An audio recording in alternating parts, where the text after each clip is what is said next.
আমার নাম রতন, বয়স 38। গত 15টা বছর ধরে এই শহরের রাস্তায় রাস্তায় অ্যাম্বুলেন্সের সাইরেন বাজিয়ে ছুটে চলছি।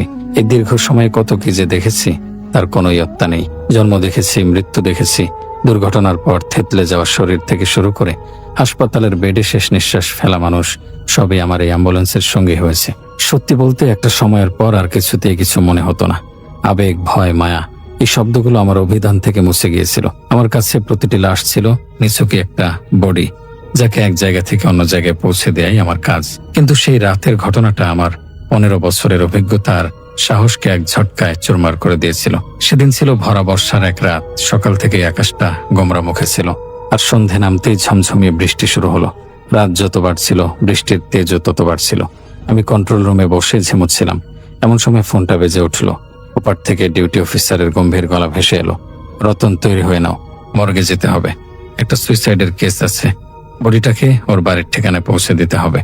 এ ধরনের কল আমার কাছে নতুন কিছু নয়। দীর্ঘশ্বাস ফেলে আমি রেইনকোটটা গায়ে চাপিয়ে অ্যাম্বুলেন্সের দিকে এগোলাম। বৃষ্টির ছাট এসে মুখে লাগছিল, আর ভেজা সোদা মাটির গন্ধের সাথে হাসপাতালের ফিনাইলের গন্ধ মিশে একটা অদ্ভুত পরিবেশ তৈরি হয়েছিল। মর্গের সামনে গাড়ি দাঁড় করাতেই দুজন ওয়ার্ড বয় একটা সাদা কাপড়ে মোড়া স্ট্রেচার নিয়ে বেরিয়ে এলো। কাগজপত্র সই করে লাশটা অ্যাম্বুলেন্সের পেছনের অংশে সাবধানে তুলে নিলাম। ডেথ সার্টিফিকেটের চোখ বোলালাম। নাম অভিক রায়, বয়স মাত্র 22। ছেলেটা গলায় দড়ি দিয়েছিল কেন কে জানে। এসব নিয়ে ভাবার সময় বা ইচ্ছে কোনোটাই আমার ছিল না। আমার কাজ হলো লাশটাকে তার পরিবারের কাছে পৌঁছে দেয়া। অ্যাম্বুলেন্সের দরজা বন্ধ করে ড্রাইভিং সিটে এসে বসলাম। ঠিকানাটা শহরের অন্য প্রান্তে, প্রায় 1.5 ঘন্টার রাস্তা। বৃষ্টির কারণে হয়তো আরো বেশি সময় লাগবে। আমি স্টিয়ারিংয়ে হাত রেখে ইঞ্জিন স্টার্ট করলাম। গাড়ির হেডলাইটের আলোয় বৃষ্টির ফোঁটাগুলো কাচের ওপর মুক্তোর মতো চিকচিক করছিল। শহরের কোলাহল পেছনে ফেলে আমি হাইওয়ের দিকে এগিয়ে চললাম। গাড়ির ভেতরে আমি একা, আর পেছনে একটা নিথর দেহ। ওয়াইপারের একটানা শব্দ, ইঞ্জিনের গর্জন আর বৃষ্টির ঝমঝম আওয়াজ ছাড়া আর কোনো শব্দ ছিল না। বেশ কিছুক্ষণ গাড়ি চালানোর পর শহরটা পুরোপুরি পেছনে চলে গেল। হাইওয়ের দুপাশে অন্ধকার, মাঝে মাঝে দু একটা লরির আলো ছাড়া আর কিছুই চোখে পড়ছে না। আমি রেডিওটা চালিয়ে দিলাম যদি কোনো গান শোনা যায়, কিন্তু বৃষ্টির কারণে শুধু খসখসে আওয়াজ হচ্ছিল। বিরক্ত হয়ে ওটা বন্ধ করে দিলাম। এখন গাড়ির ভেতরের নিস্তব্ধতা যেন আরো প্রকট হয়ে উঠল। হঠাৎ করে আমার মনে হলো পেছনের অংশে যেন একটা হালকা খসখস শব্দ হলো। আমি রিয়ার ভিউ মিররে তাকালাম, কিছুই দেখা যাচ্ছে না। শুধু সাদা কাপড়ে ঢাকা শরীরটা আবছা ভাবে চোখে পড়ছে। হয়তো স্ট্রেচারটা একটু নড়েছে, কিংবা বৃষ্টির আওয়াজটাকে ভুল শুনেছি। আমি সব ভেবে মনকে শান্ত করার চেষ্টা করলাম, কিন্তু কেন জানি না আমার বুকের ভেতরটা কেমন যেন ধক করে উঠল। একটা অজানা অচেনা ভয় ধীরে ধীরে আমার স্নায়ুতে চাপ সৃষ্টি করতে শুরু করেছিল, যার কারণ আমি তখনও বুঝে উঠতে পারছিলাম না। আমি নিজেকে বোঝালাম, রতন, এত ভয় পেলে চলে? 15টা বছর তো এই কাজই করে এলি। মনকে শক্ত করে আমি আবার ড্রাইভিংয়ে মনোযোগ দিলাম। রাস্তাটা ক্রমশ আরো নির্জন হয়ে আসছিল। বৃষ্টির ফোঁটাগুলো এখন যেন আর সরলরেখায় পড়ছে না, দমকা হাওয়ায় এদিক ওদিক ছড়িয়ে গিয়ে গাড়ির জানালায় আশ্রয় পড়ছে।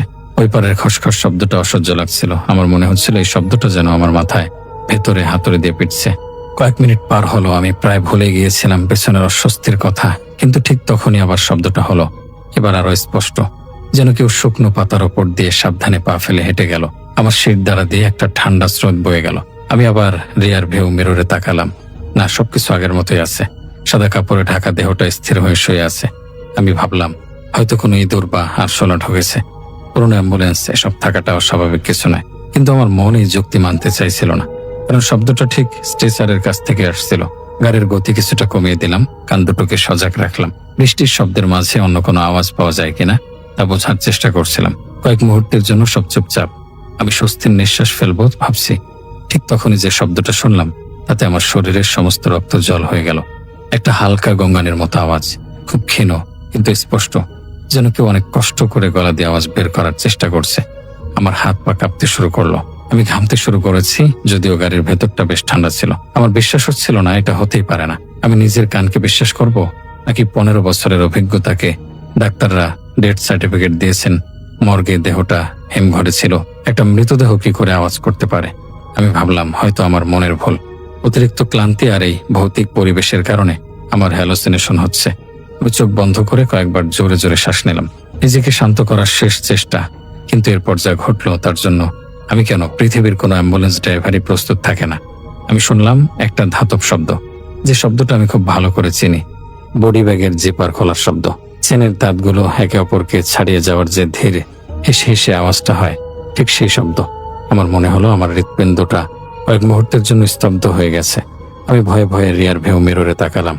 যা দেখলাম তাতে আমার নিঃশ্বাস বন্ধ হয়ে যাওয়ার উপক্রম হলো। সাদা কাপড়ে ঢাকা দেহটা ধীরে ধীরে উঠে বসছে। প্রথমে মাথাটা একটু উঁচু হলো, তারপর কাঁধ, এবং তারপর পুরো শরীরটা স্ট্রেচারের উপর বসে পড়ল। আমার চোখ দুটো বিস্ফোরিত হয়ে গিয়েছিল। আমি স্টিয়ারিংটা শক্ত করে ধরে রেখেছিলাম। আমার শরীরটা যেন সিটের সাথে জমে গিয়েছিল। আমি চিৎকার করতে চেয়েছিলাম, কিন্তু গলা দিয়ে কোনো স্বর বেরোচ্ছিল না। লাশটা মানে আতিক রায়ের শরীরটা আমার দিকে ওর মুখটা ঘোরালো। বৃষ্টির কারণে বাইরের আলো আধারিতে ওর মুখটা স্পষ্ট দেখা যাচ্ছিল না, কিন্তু আমি দেখলাম ওর ফ্যাকাশে রক্তহীন মুখে একটা বীভৎস হাসি ফুটে উঠল। তারপর সেই অসম্ভব ঘটনাটা ঘটল। একটা শুকনো শীতল খসখসে গলায় সে আমার নাম ধরে ডাকলো, রতন। হাসিটা আরো চওড়া হলো। রতন, রতন। সে হাসির শব্দটা কোনো মানুষের ছিল না, ওটা ছিল অশরীরী ফাঁপা একটা প্রতিধ্বনি, যা আমার অ্যাম্বুলেন্সের বন্ধ জায়গায় বারবার ধাক্কা খাচ্ছিল। আমি আর সহ্য করতে পারলাম না। আমার চোখের সামনে সবকিছু অন্ধকার হয়ে গেল। জ্ঞান হারানোর আগে শেষ যে জিনিসটা আমার মনে আছে তা হলো সেই পৈশাচিক হাসি আর আমার নাম ধরে ওর বিকৃত ডাক। আমার যখন জ্ঞান ফিরল, তখন আমি একটা তীব্র আলোর ঝলকানি ছাড়া আর কিছুই দেখতে পারছিলাম না। চোখে প্রচন্ড ব্যথা করছিল। কয়েকবার পিটপিট করার পর ধীরে ধীরে দৃষ্টিটা পরিষ্কার হলো। আমি দেখলাম আমি একটা হাসপাতালের বিছানায় শুয়ে আছি। আমার চারপাশে সাদা দেওয়াল, পাশে একটা স্যালাইনের স্ট্যান্ড থেকে স্বচ্ছ তরল আমার হাতের শিরায় ঢুকছে। এটা চেনা গন্ধ, ফিনাইল আর ডেটলের মিশ্রণ। কিন্তু এটা আমার অ্যাম্বুলেন্সের সেই ভ্যাপসা গন্ধ নয়। এটা একটা পরিষ্কার জীবাণুমুক্ত পরিবেশের গন্ধ। আমার মাথাটা ভীষণ ভারী লাগছিল। কি হয়েছিল তা মনে করার চেষ্টা করতেই সেই বীভৎস দৃশ্যটা চোখের সামনে ভেসে উঠল। উঠে বসা লাশটা, ওর ফ্যাকাশে মুখ, সেই পৈশাচিক হাসি আর আমার নাম ধরে ডাক। আমার সারা শরীর ভয়ে কেঁপে উঠল। আমি চিৎকার করে উঠতে চাইলাম, ওই লাশটা, ওটা কোথায়? আমার গলার আওয়াজ শুনে একজন নার্স ছুটে এলেন। শান্ত হন, শান্ত হন, আপনি এখন হাসপাতালে আছেন, কোনো ভয় নেই। আমার অ্যাম্বুলেন্স আর আর ওই বডিটা। আমার গলা শুকিয়ে কাঠ হয়ে গিয়েছিল, কথা বলতে খুব কষ্ট হচ্ছিল। নার্স আমাকে এক গ্লাস জল এগিয়ে দিয়ে বললেন, আপনার গাড়িটা রাস্তার পাশে পাওয়া গিয়েছিল। ইঞ্জিন চালু ছিল আর আপনি স্টিয়ারিং এর উপর অজ্ঞান হয়ে পড়েছিলেন। হাইওয়ে পেট্রোলের লোক আপনাকে এখানে নিয়ে এসেছে। চিন্তা করবেন না, আপনার অফিসের লোকদের খবর দেওয়া হয়েছে। একটু পরই আমার অফিসের সুপারভাইজার শরীফ ভাই হন্যে হয়ে ঘরে ঢুকলেন। তার মুখে রাজ্যের চিন্তা। আমাকে দেখেই বলে উঠলেন, রতন, কি হয়েছিল তোর? ডাক্তার বলছেন অতিরিক্ত স্ট্রেস আর প্যানিক অ্যাটাক থেকে এমনটা হয়েছে। তুই ঠিক আছিস তো? আমি কাঁপা কাঁপা গলায় বললাম, শরীফ ভাই, ওই লাশটা, ওটা বেঁচে উঠেছিল, আমার সামনে উঠে বসেছিল, আমার নাম ধরে হাসছিল। শরীফ ভাই আমার কপালে হাত রেখে বললেন, আরে ধুর, কি সব বলছিস? টেনশনে তোর মাথা খারাপ হয়ে গেছে। হাইওয়ে পেট্রোলের লোক যখন গাড়িটা পেয়েছে, তখন বডিটা ঠিক যেমন ছিল তেমনই স্ট্রেচারে শোয়ানো ছিল। বডি ব্যাগটাও চেন দেওয়া ছিল। তার কথা শুনে আমার পৃথিবীটা যেন দুলে উঠল। তার মানে কি, আমি যা দেখেছি সব আমার মনের ভুল, একটা দুঃস্বপ্ন? কিন্তু ওটা এত জীবন্ত ছিল, সেই হাসি, সেই গলার স্বর, ওটা স্বপ্ন হতে পারে না। আমি জোর দিয়ে বললাম, না শরীফ ভাই, আমি সত্যি বলছি, আমি নিজের চোখে দেখেছি। শরীফ ভাই আমার দিকে করুণার চোখে তাকালেন। তিনি হয়তো ভাবছিলেন আমি মানসিক ভারসাম্য হারিয়ে ফেলেছি। তিনি আমাকে শান্ত করার জন্য বললেন, আচ্ছা ঠিক আছে, আমি তোর কথা বিশ্বাস করছি। তুই এখন বিশ্রাম নে, বডির ব্যাপারে চিন্তা করিস না। আমি অন্য ড্রাইভার আসলামকে পাঠিয়ে দিয়েছি, ও লাশটা ঠিকানে পৌঁছে দেবে। এই কথাটা শুনে আমার বুকের ভেতরটা ছ্যাদ করে উঠল। আসলাম, ও একা যাচ্ছে ওই অ্যাম্বুলেন্সে? যদি ওর সাথেও, আমার ভয়টা যেন দ্বিগুণ হয়ে গেল। কিন্তু আমি কিছু করতে পারলাম না। ডাক্তার আমাকে ঘুমের ইঞ্জেকশন দিয়ে দিলেন। আমার চোখ দুটো ধীরে ধীরে বন্ধ হয়ে এলো, কিন্তু ঘুমের মধ্যেও আমি সেই ফাঁপা শীতল হাসিটা শুনতে পাচ্ছিলাম। রতন, রতন। আমার মনে হচ্ছিল আমি পাগল হয়ে যাচ্ছি। আমি কি সত্যি কিছু দেখেছিলাম, নাকি আমার মস্তিষ্ক আমার সাথে ভয়ঙ্কর একটা খেলা খেলছিল? এই প্রশ্নের উত্তর আমার কাছে ছিল না। আমি শুধু হাসপাতালের বিছানায় শুয়ে অসহায়ের মতো কাঁপছিলাম আর ভাবছিলাম, সত্যিটা কি? হাসপাতাল থেকে 2 দিন পর আমাকে ছেড়ে দেওয়া হলো। ডাক্তাররা রিপোর্টে লিখলেন extreme fatigue and acute panic disorder. সোজা বাংলায়, অতিরিক্ত ক্লান্তি আর ভয় থেকে আমি জ্ঞান হারিয়েছিলাম। আমার কথাগুলো, লাশ উঠে বসা, হাসা, নাম ধরে ডাকা, কেউ বিশ্বাস করলো না। সবাই ভাবলো এটা আমার ক্লান্ত মস্তিষ্কের কল্পনা। আমার স্ত্রীও আমাকে বোঝালো আমি যেন কয়েকদিনের জন্য কাজ থেকে ছুটি নেই। সে আমার খুব যত্ন নিচ্ছিল, কিন্তু আমি তার চোখেও একটা ছাপা অবিশ্বাস দেখতে পেলাম। আমি বুঝতে পারছিলাম এই পৃথিবীতে আমি একা। আমার এই ভয়ঙ্কর অভিজ্ঞতার কোনো সাক্ষী নেই, কোনো প্রমাণ নেই। আমি প্রায় 1 মাসের ছুটি নিলাম, কিন্তু এই ছুটি আমার জন্য শাস্তির মতো হয়ে দাঁড়ালো। আমি রাতে ঘুমাতে পারতাম না। চোখ বন্ধ করলেই সেই ফ্যাকাশে মুখটা ভেসে উঠত। কানে বাজত সেই পৈশাচিক হাসি, ঘরের সামান্য খটখট শব্দেও আমি চমকে উঠতাম। অন্ধকারকে আমার ভয় করতে শুরু করলো। যে রতন 15 বছর ধরে লাশ নিয়ে রাতের অন্ধকারে ছুটে বেরিয়েছে, সে এখন নিজের ঘরের বাথরুমের দরজা বন্ধ করতেও ভয় পায়। আমার অবস্থা দেখে বাড়ির সবাই চিন্তিত ছিল। কয়েক সপ্তাহ পর আমি একদিন সাহস করে আসলামের সাথে দেখা করতে গেলাম, যে আমার জায়গায় লাশটা পৌঁছে দিতে গিয়েছিল। আমি ওকে কিছুটা ঘুরিয়ে জিজ্ঞেস করলাম, কিরে আসলাম, সেদিন ওই বডিটা নিয়ে যেতে কোনো অসুবিধা হয়নি তো? আসলাম স্বাভাবিকভাবে উত্তর দিল, না তো রতন ভাই, আর কি অসুবিধা হবে? বেচারার বাড়ির লোক খুব কান্নাকাটি করছিল। কাজটা সেরে চলে এসেছি। কেন বলুন তো? ওর উত্তরটা শুনে আমার বুকের ভেতরটা ফাঁকা হয়ে গেল। তাহলে কি সত্যি ওটা আমার মনের ভুল ছিল? আসলামের সাথে তো কিছুই হয়নি, তাহলে শুধু আমার সাথেই কেন হলো? আমি কি পাগল হয়ে যাচ্ছি? এই প্রশ্নগুলো আমাকে ভেতর থেকে করে করে খাচ্ছিল। একটা সময় পর আমি বুঝতে পারলাম আমার কাছে দুটো রাস্তা খোলা আছে। হয় আমি এই ঘটনাকে সত্যি বলে মেনে নিয়ে সারা জীবন ভয়ে ভয়ে কাটাবো, নিজের চাকরি, সংসার, মানসিক শান্তি সব নষ্ট করব, অথবা এটাকে একটা ভয়ঙ্কর দুঃস্বপ্ন বলে মেনে নিয়ে ভুলে যাওয়ার চেষ্টা করব। আমি দ্বিতীয় পথটাই বেছে নিলাম, কারণ আমার কাছে আর কোনো উপায় ছিল না। আমি জোর করে স্বাভাবিক জীবনে ফেরার চেষ্টা শুরু করলাম। দিনের বেলা বন্ধুদের সাথে সময় কাটাতাম, স্ত্রীর সাথে গল্প করতাম, যাতে রাতের ভয়টা কম হয়। খুব ধীরে ধীরে আমি নিজেকে বদলাতে শুরু করলাম। আমি নিজের মনকে বারবার বোঝালাম ওটা একটা হ্যালুসিনেশন ছিল। বৃষ্টির রাত, নির্জন রাস্তা, আর একটা আত্মহত্যার লাশ, এসব কিছু মিলিয়ে আমার অবচেতন মন একটা ভয়ঙ্কর নাটক তৈরি করেছিল। 1 মাস পর আমি আবার কাজে যোগ দিলাম। প্রথম কয়েকটা দিন খুব কঠিন ছিল। প্রতিটা কলে আমার বুক কাঁপতো, অ্যাম্বুলেন্সের পেছনের অংশে তাকাতে ভয় করত। রিয়ার ভিউ মিররটা আমার কাছে আয়নার চেয়ে বেশি আতঙ্কের বস্তু হয়ে উঠেছিল। কিন্তু সময় বড় অদ্ভুত জিনিস। ধীরে ধীরে ভয়টা অভ্যাসে পরিণত হলো। আমি আগের মতো না পারলেও কাজটা চালিয়ে যেতে লাগলাম। আজ অনেকগুলো বছর কেটে গেছে, আমি এখনো অ্যাম্বুলেন্স চালাই। তবে আমি আর আগের সেই রতন নেই। আমার ভেতরের সেই কাঠিন্য, সেই আবেগহীনতাটা ভেঙে চুরমার হয়ে গেছে। আমি এখনো লাশ বহন করি, কিন্তু এখন প্রতিটা লাশের দিকে তাকালে আমার সেই রাতের কথা মনে পড়ে।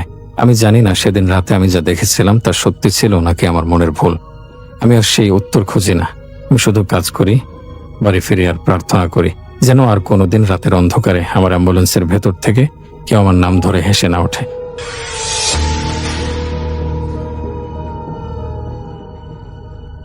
একজন ডাক্তারের পাঠানো, ডক্টর রায়হান, উনি আগেও আমাদের কাছে একটি ঘটনা পাঠিয়েছে।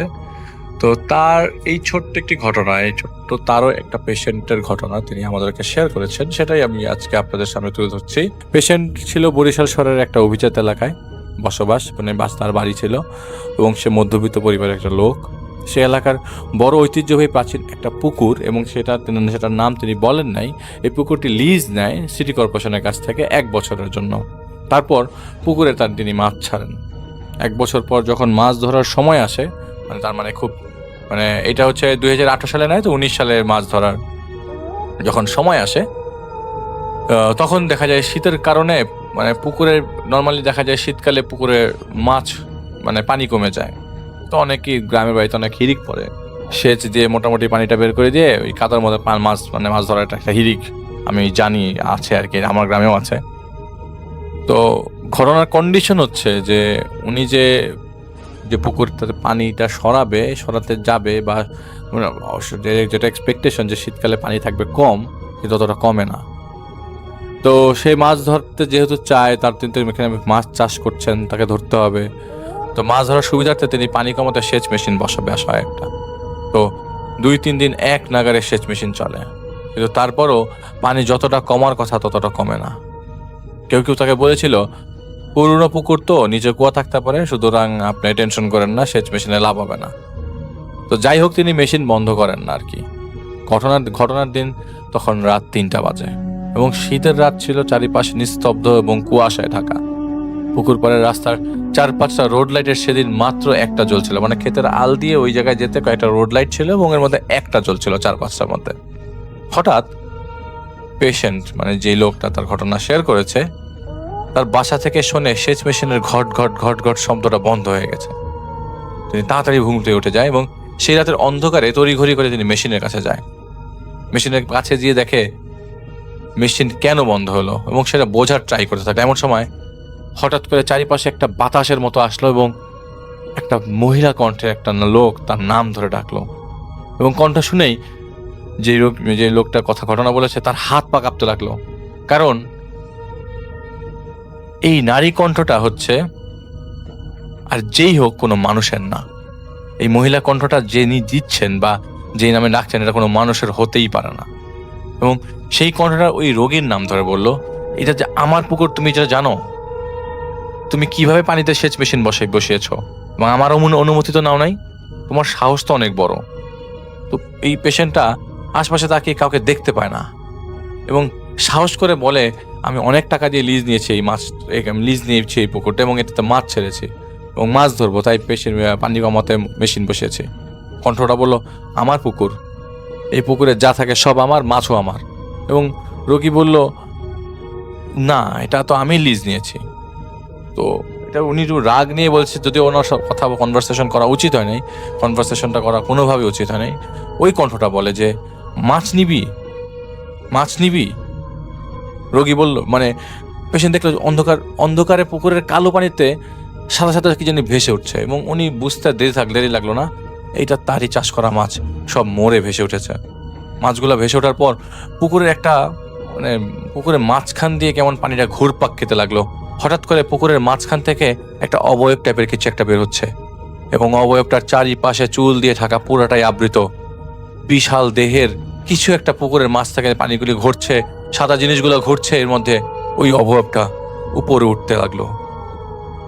এবং উপরে ওঠার সময় তিনি যেটা আবছা আলোয় খেয়াল করেন যে মোটামুটি কুয়াশাতে কিছুই বোঝা যাচ্ছে না, কিন্তু এই কুয়াশা, এই শিশির, এই সব মিলিয়ে মনে হচ্ছিল যে ওই অবয়বটার গায়ে একটা সাদা শাড়ি লেপটে আছে। তার সারা চুলগুলো হচ্ছে ভিজা, মানে চুলগুলো এরকম ভিজা, মানে সোজা সব, মানে ভিজা আছে, পানি পড়ছে, এরকম অবস্থা।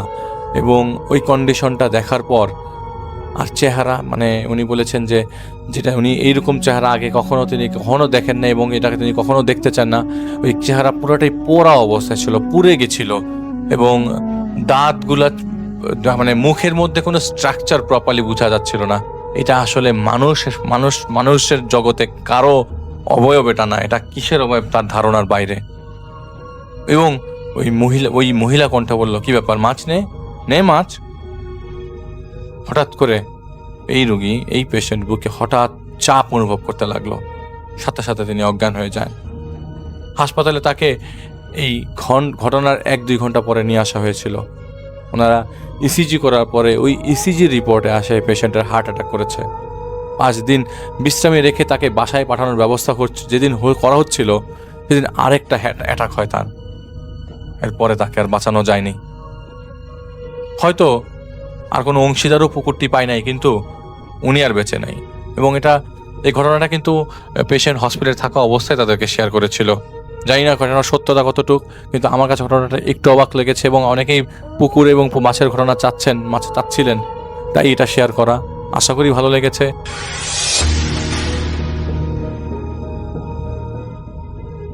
ঘটনাটা তানভীরের সাথে ঘটে 2010 সালে।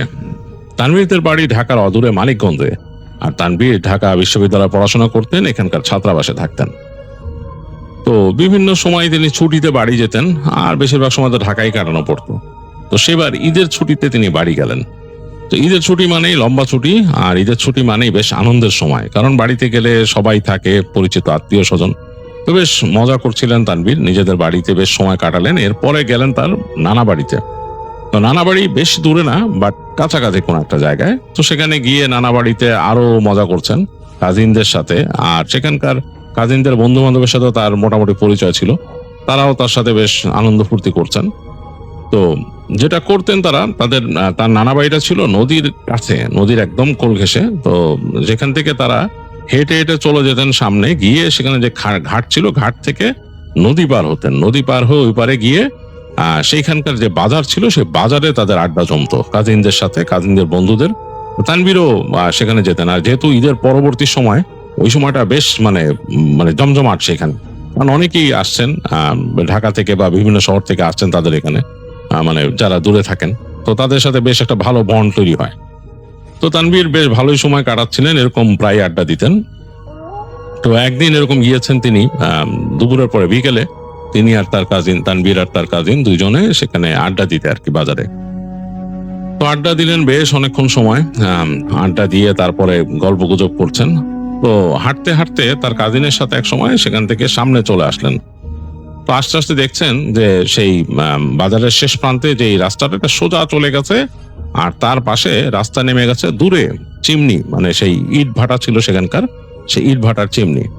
তো তানভীর দেখতেছে যে ওখানে কয়েকটা চিমনি আছে বেশ পুরনো, সেগুলো মনে হয় না এখন ব্যবহার হয়, আর কয়েকটা মনে হয় যে ব্যবহার হয়েছে, মানে আজকেও সেখানে কাজ হয়েছে। এখন অবশ্য ধোঁয়া উঠতেছে না, হালকা হালকা ধোঁয়া আছে এখানে। তো তার কাজিনকে সে বললো যে ইট ভাটা এটা কোনটা? বলে যে এটা ওই আগে ছোটবেলায় আমরা আসছি না, মনে নাই?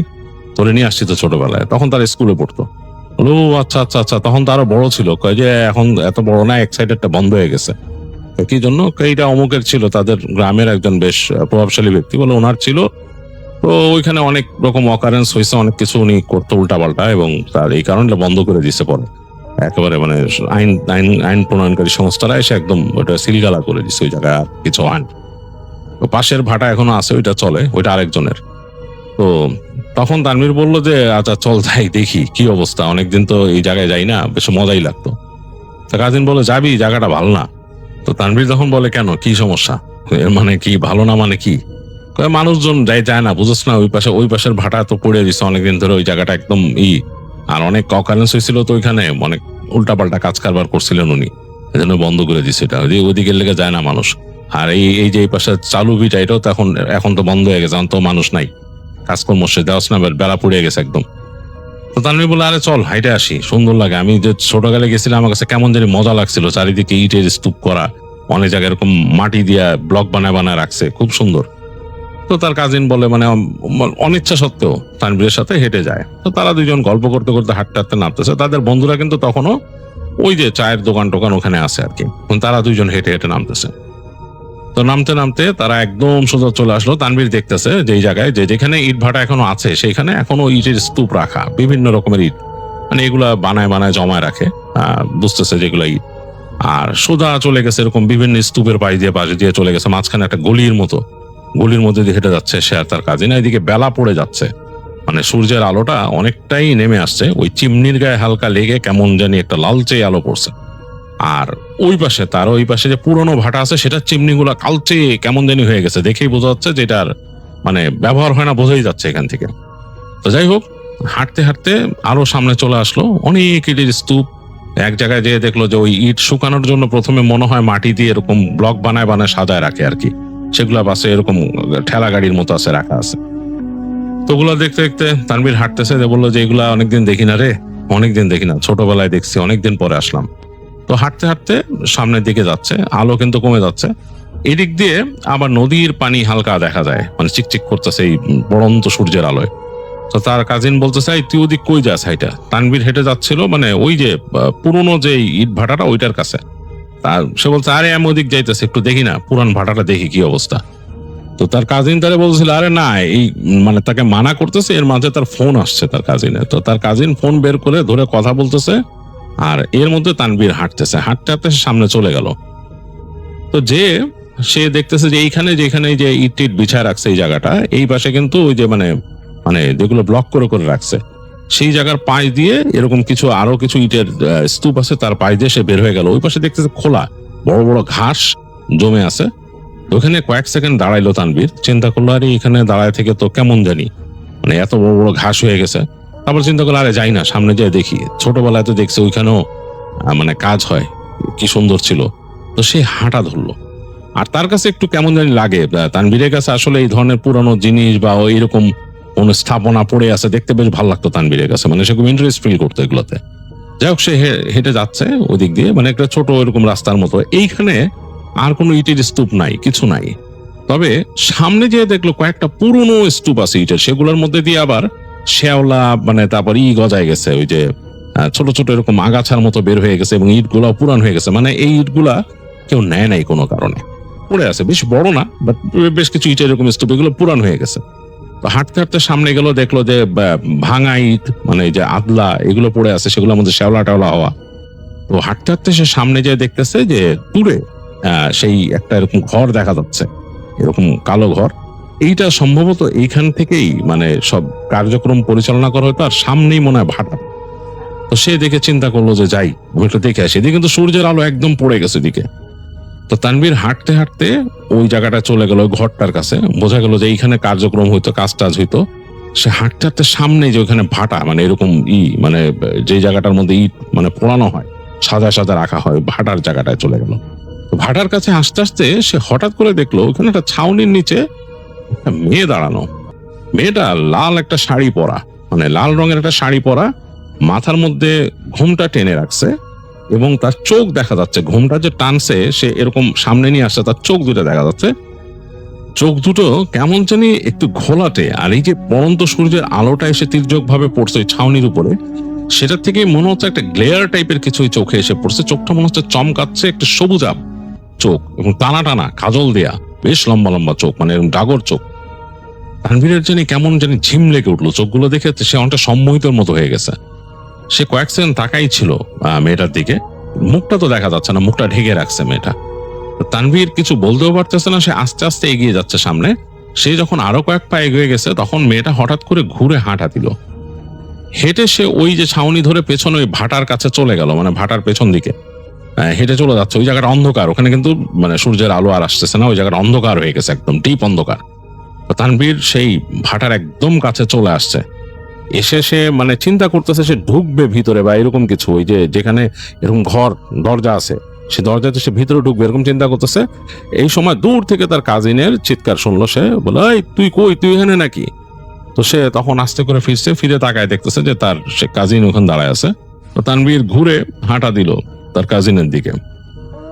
তার কাজিনও এগোয় আসছে, অনেকটা এগোয় আসছে। এসে বলে, তুই এখানে কি করতেছিস, ওখানে গেছিস কেন? বলে, আরে আমি এখানে আসছি দেখতে, এই যে ভাটা এনে পড়ে রয়েছে সবকিছু অন্যরকম, দেখতে থাকলে ভালোই লাগতেছে, চল ভিতরে যাই একটু দেখি। তো তার কাজিন কয়, না না, মাথা খারাপ নাকি ওইখানে বেটা, এনে অনেক আজে বাজে বেটা, এই জায়গার পুরো সিল করে দিছিল, কেউ আসে না এখানে, উল্টা পাল্টা অনেক কিছু করছে এখানে। তো সে বলছে যে কি করছে? আরে বেটা বাদ দে, চল। তো বলে যে আমি যে এখানে দেখলাম যে একটা মেয়ে ওখান থেকে হাইটা গেল ওই পাশে। বেটা তুই কি মেয়ে দেখছস তুই? ওই পাশের ভাটার কেউ যদি ওইখানে আইসা থাকে তাহলে হয়তো আসতে পারে, এদের কারো বাসার যদি কোনো মেয়ে যদি এখানে এসে থাকে, আর কে এখানে কেন আসবো? আর চল তুই তাড়াতাড়ি এখান থেকে চল। তো হেঁটে তানভীরকে নিয়ে বেরোলো। বের হয়ে তারা হেঁটে হেঁটে যাচ্ছে, ওই পুরা ইট ভাটার ওই পথটা দিয়ে বের হয়ে গেছে। ততক্ষণে সূর্য একেবারেই নেমে গেছে। তানভীরের মাথায় কেন যেন ওই মেয়েটা ঘুরতেছে, মানে এরকম না যে তানভীর কখনো মেয়ে দেখে নাই, মানে এই মেয়েটাকে তার কাছে যেন কেমন ডিফারেন্ট মনে হয়েছে। যাই হোক, সে হাঁটতে হাঁটতে যখন আসলো, এসে তারা যখন ঘাটে আসছে তখন কিন্তু সন্ধ্যা হয়ে গেছে। একেবারে দূরে মানে আকাশের মধ্যে সূর্যের লালিমা লেগে আছে, পানি ছলাৎ ছলাৎ করতেছে। তো ওইখানে নৌকা, বড় নৌকা, সেখানে মানুষ পার হচ্ছে, অনেকগুলো মানুষ উঠছে, তারা যাবে আর কি, ওই পারে যাবে। তো তানভীর আর তার কাজিন উঠলো, উঠে যে বসছে। তো সে চিন্তা করতেছে অন্ধকারের মধ্যে, মানে অন্ধকার হয়ে গেছে এর মধ্যে, সে চিন্তা করতেছে যে মানে সে কাকে দেখলো, ওইখানে কে ছিল। তো সে তার কাজিনকে আরেকবার জিজ্ঞেস করছে যে ওইখানে কি ওই কোনো কারো থাকার কথা, ওই পাশে বাড়িঘর আছে? তো তার কাজিন বলছে, আরে বাড়িঘর মানে কি, ওই পাশে যে ইট ভাটা আছে ওদের মানুষজনের ওখানে হয়তো ঘরটর আছে দুই একটা, এরা এখানে আসতেও পারে না আসতে পারে, তুই কারে না কারে দেখছিস কি বেটা, চল। বলে তার কাজিন তারে বলে অন্য কথায় চলে গেছে। তার কাজিন অন্য কথা বলতেছে, কাজিন বলতেছে, আর তানভীর অন্য মনস্ক ভাবে শুনতেছে কাজিনের কথা। নৌকা চলতেছে নদীর উপর দিয়ে, আর সেই আকাশে হালকা লালিমা লেগে আছে, আর অন্ধকার চারিদিকে। সেই যে মাঝি, সে একটা হারিকেন জ্বালায় রাখছে মাঝখানে, মানে নৌকার মাঝখানে, আর মানুষজন বসে আছে অনেকে। তো এরকম চলতে চলতে এক সময় পাড়ে চলে আসলো নৌকা, এসে খ্যাচ করে এটা নৌকা পাড়ে ভিড়লো। আর মাঝি ওই বাঁশ দিয়ে তার যে মানে আছে যে লগি দিয়ে সেটা আটকায় সবাইকে নামানো শুরু করলো আস্তে আস্তে। মানুষ নেমে যাচ্ছে। তো তানভীরের কাজিনও নামলো, তানভীরও নামলো। তো তানভীর নেমে যখন নাকি পা দিয়ে উঠে যাচ্ছে, হঠাৎ সে চোখের কোণ দিয়ে দেখলো নৌকার এক পাশে ওই মেয়েটা বসা, ঠিক একইভাবে মাথায় কাপড় দেয়া, আর তাকায় আছে এবং তানভীরের দিকে তাকায় আছে। এই হারিকেনের আলোতে সে দেখতেছে এটা। এক সেকেন্ডের জন্য সে ফট করে মাথা ঘুরাইছে, মাথা ঘুরে তার কাজিনও তাকে আবার বলছে, এই কিরে, মানে এই পাশটা কাজিনও ডাক দিছে। তো সে মাথা ঘুরায় মেয়েটার দিকে কিন্তু একবার দেখছে, মানে এবার দ্বিতীয়বারও সে দেখছে। কাজিন যখন ডাক দিচ্ছে, কাজিনের দিকে তাকাইলো, তাকায় সে বললো, আরে দাঁড়া না। সে নৌকার দিকে আবার তাকাইছে, দেখে মেয়েটা নাই নৌকাতে। তো তানভীরের কাছে একেবারেই মানে জিনিসটা অন্যরকম লাগলো। তো সে তার কাজিনরে বলতেছে, আরে আমি ওইখানে দেখছি নৌকার মধ্যে মেয়েটা বসা। তো তার কাজিন বলে, তোর মাথা গেছে বেটা, তোর মাথা গেছে, তুই কি নাকি দেখছিস, তোর মাথার মধ্যে এগুলা ঘুরতেছে, চল চল বেটা, বলে হাঁটা ধরলো। তো বারবার তানভীর কিন্তু পেছন ফিরে দেখতেছিল নৌকাতে, দেখলো যে না, নৌকাতে ওই মেয়েটা নাই। যারা মানুষজন নেমে গেছে, সে চিন্তা করলো আরে এখানকে এসে মেয়েটাকে হেঁটে নেমে চলে গেল কোথাও, আমি তো খেয়াল করি নাই এত দ্রুত কিভাবে গেল 1 সেকেন্ডের মধ্যে। যাই হোক, হাঁটতেছে একটু অন্যমনস্ক ভাবে তানভীর হাঁটতে হাঁটতে বাড়িতে আসলো। তো আসার পথে তার কাজিন তাকে বলতেছে যে চিন্তা করিস না, কালকে তোরে নিয়ে এখানকে হাটে যামুনে, হাটে যামুনে আমগো যে নৌকা আছে নৌকা নিয়ে আসুম, ওই নৌকা দিয়ে যাবো। আয়সা নৌকা এনে আমি ঘাটে বাইন্দা রাখুম, কালকে সকালে 10টার দিকে আমি উঠা তোরে নিয়ে রওনা দেবো, এখানে অসুবিধা নাই। তো এই যে আমগো ঘাটেই বাইন্দা রাখুম। তো তানভীর বলছে আচ্ছা ঠিক আছে। তো তারা দুইজন হেঁটে হেঁটে গেল বাসার কাছে। তো বাসার কাছে গিয়ে তাদের আরেক বন্ধুর সাথে দেখা হইলো। সে আবার তাদেরকে ডেকে নিল, বললো যে তাদের বাসার থেকে আজকে ডাব নামাইছে অনেক, সেই নারকেল আর কি ডাব, সে ডাব নিয়ে আসলো, বললো যে ডাব খাবি। তো ডাব টপ খেয়ে তারা বাসার দিকে গেছে। তো বাসায় গেল, বাসায় গিয়ে তার কাজিন তার মতো এটা ওইটা করতে তানভীরে বললো যে আমি আসি, আমি যাই, আর রাত্রেবেলা আমি নৌকাটা আইনা বাইন্দা রাখো আমাকে ঘাটে, আমাকে ঘাট তো জানোস কোথায়। তানভীর বলছে কোথায়, বলে ওই যে এখান থেকে হাইটে গেলে। তো তাকে বুঝাই দিল আর কি, যে এখান থেকে হাইটে যায় ওই দিক দিয়ে যে নাইমা ওই নামলে ওই যে আমাদের ঘাট, কিন্তু হ্যাঁ ওখানে আমাদের বাসার মানুষজন নদীতে যদি কিছু প্রয়োজন হয় এখানে থাকে নৌকা, ওইখানে ভিড়ে, মানে আমাদের নিজেদের নৌকা। তো তানভীর বললো আচ্ছা আচ্ছা ঠিক আছে। তারা ভালো মতো বুঝাইলো তার কাজিন কিভাবে যেতে হয় তাদের ঘাটে। কালকে 10টার সময় সকালে নাস্তা খেয়ে আগে উঠে যাবি, নাস্তা খেয়ে রেডি থাকবি। তো তানভীর বলছে আচ্ছা ঠিক আছে। তো কাজিন চলে গেল তাদের ঘরে, আর মানে তাদের সবারই ঘর আলাদা আলাদা আর কি ওখানে। তো তানভীর যে তাকে যে ঘর দেওয়া হয়েছে থাকতে দিছে ওখানে আছে, রাতের বেলা ওখানে আর কেউ নাই। সে কাপড় চোপড় চেঞ্জ করে বাসার মানুষের সাথে যে দেখা করলো, কথাবার্তা বললো। রাত হয়েছে, গ্রামে তো আসলে রাত গভীর হয়ে যায় তাড়াতাড়ি। তো সে তার রুমে আসলো, এসে শুয়ে পড়ছে, ক্লান্তি লাগতেছে অনেক, আর ভাবতেছে যে আজকে কই কই গেলাম, কি দেখলাম, এত হাঁটাহাঁটি করলাম, মানে বেশ ক্লান্তি লাগতেছে। তো তানভীরের চোখে ঘুম লেগে আসছিল, মানে আর কি চোখ বন্ধ হয়ে গেছিল। এই সময় তার কাছে মনে হলো যে তার ঘরের সামনে দিয়ে কেউ হাঁটা চলা করে, মানে কেউ হয়তো হেঁটে এখান থেকে দাঁড়াচ্ছে বা বসতেছে। তার ওখানে একটা ওই তাদের ঘরের সামনে মোড়া ছিল, বেতের মোড়া আর কি, সেই মোড়াতে মচমচ শব্দ শুনলো। তো তানভীর চিন্তা করছে রাতের বেলা তো এখানে কেউ থাকার কথা না, তাকে যে ঘরটায় থাকতে দিয়েছে এটা হচ্ছে তাদের এক্সটেনশন কাচারি ঘর আর কি, মানে মেহমান টেহমান আসলে থাকে আর কি। না দেখা যায় ঘরের খুব বেশি যে নাম্বার আছে তা না, এই কাচারি ঘর এক্সটেনশন, এবং এটা বেশ ভালো। এবং এইটা মোটামুটি তাদের মূল যে বসত, মানে অন্যান্য ঘরগুলোর থেকে একটু দূরে আর কি এই সাইডে। আর তানভীরও এটা লাইক করে, তানভীর ওখানে যে মানে মামাদের সাথে থাকতে চায় না, এই ঘরটাই থাকতে চায়, একলা থাকে, চিন্তা নাই। যাই হোক, সে মনে হলো যে ওইখানে ওই যে বেতের মোড়া কেউ মচমচ করতেছে, চিন্তা করলো কে এসে বসছে। তো মানে তার ঘুমটাই হয়ে গেছে ওই ওখানে হাঁটা চলার শব্দে। তো তানভীর অনেকক্ষণ ধরে শব্দ পাচ্ছে ওইখানে, মনে হয় এখানে কেউ হাঁটা চলা করতেছে, মোড়াটাকে এই পাশ থেকে এই পাশে নিতেছে এরকম। আর তার যেহেতু ঘুম হয়ে গেছে, এখন আর ঘুম আসতেছে না, তার অস্বস্তি লাগতেছে, সে এপাশ ওপাশ করতেছে। একসময় সে উঠলো বোঝার জন্য যে কে বারান্দার মধ্যে, কে এই বারান্দার মধ্যে কে সেরকম বসতেছে, এই করতেছে। রাত অনেক গভীর হয়ে গেছে, মানে রাতের বেলা যেই অ্যাম্বিয়েন্স যে সাউন্ড গুলো ওটা অনেক জোরে জোরে আসতেছে, বেশ লাউড। তো তানভীর হেঁটে গিয়ে সে ওই ঘরের মেন দরজার কাছে দাঁড়াইলো, ঘরের দরজাটা খুলবে আর কি। তো তার আগে সে চিন্তা করলো যে আমি একটু উকি দেই বাইরে। তো উকি দেওয়ার জন্য হচ্ছে কি, এই পাশে তো মানে ঘরটা হচ্ছে টিনের ঘর, এই পাশে দরজা তো ফ্রেম করে লাগানো, এই পাশে হালকা ফাঁক আছে। তো সে ফাঁকা দিয়ে সে আস্তে করে চোখ রাখলো বাইরে।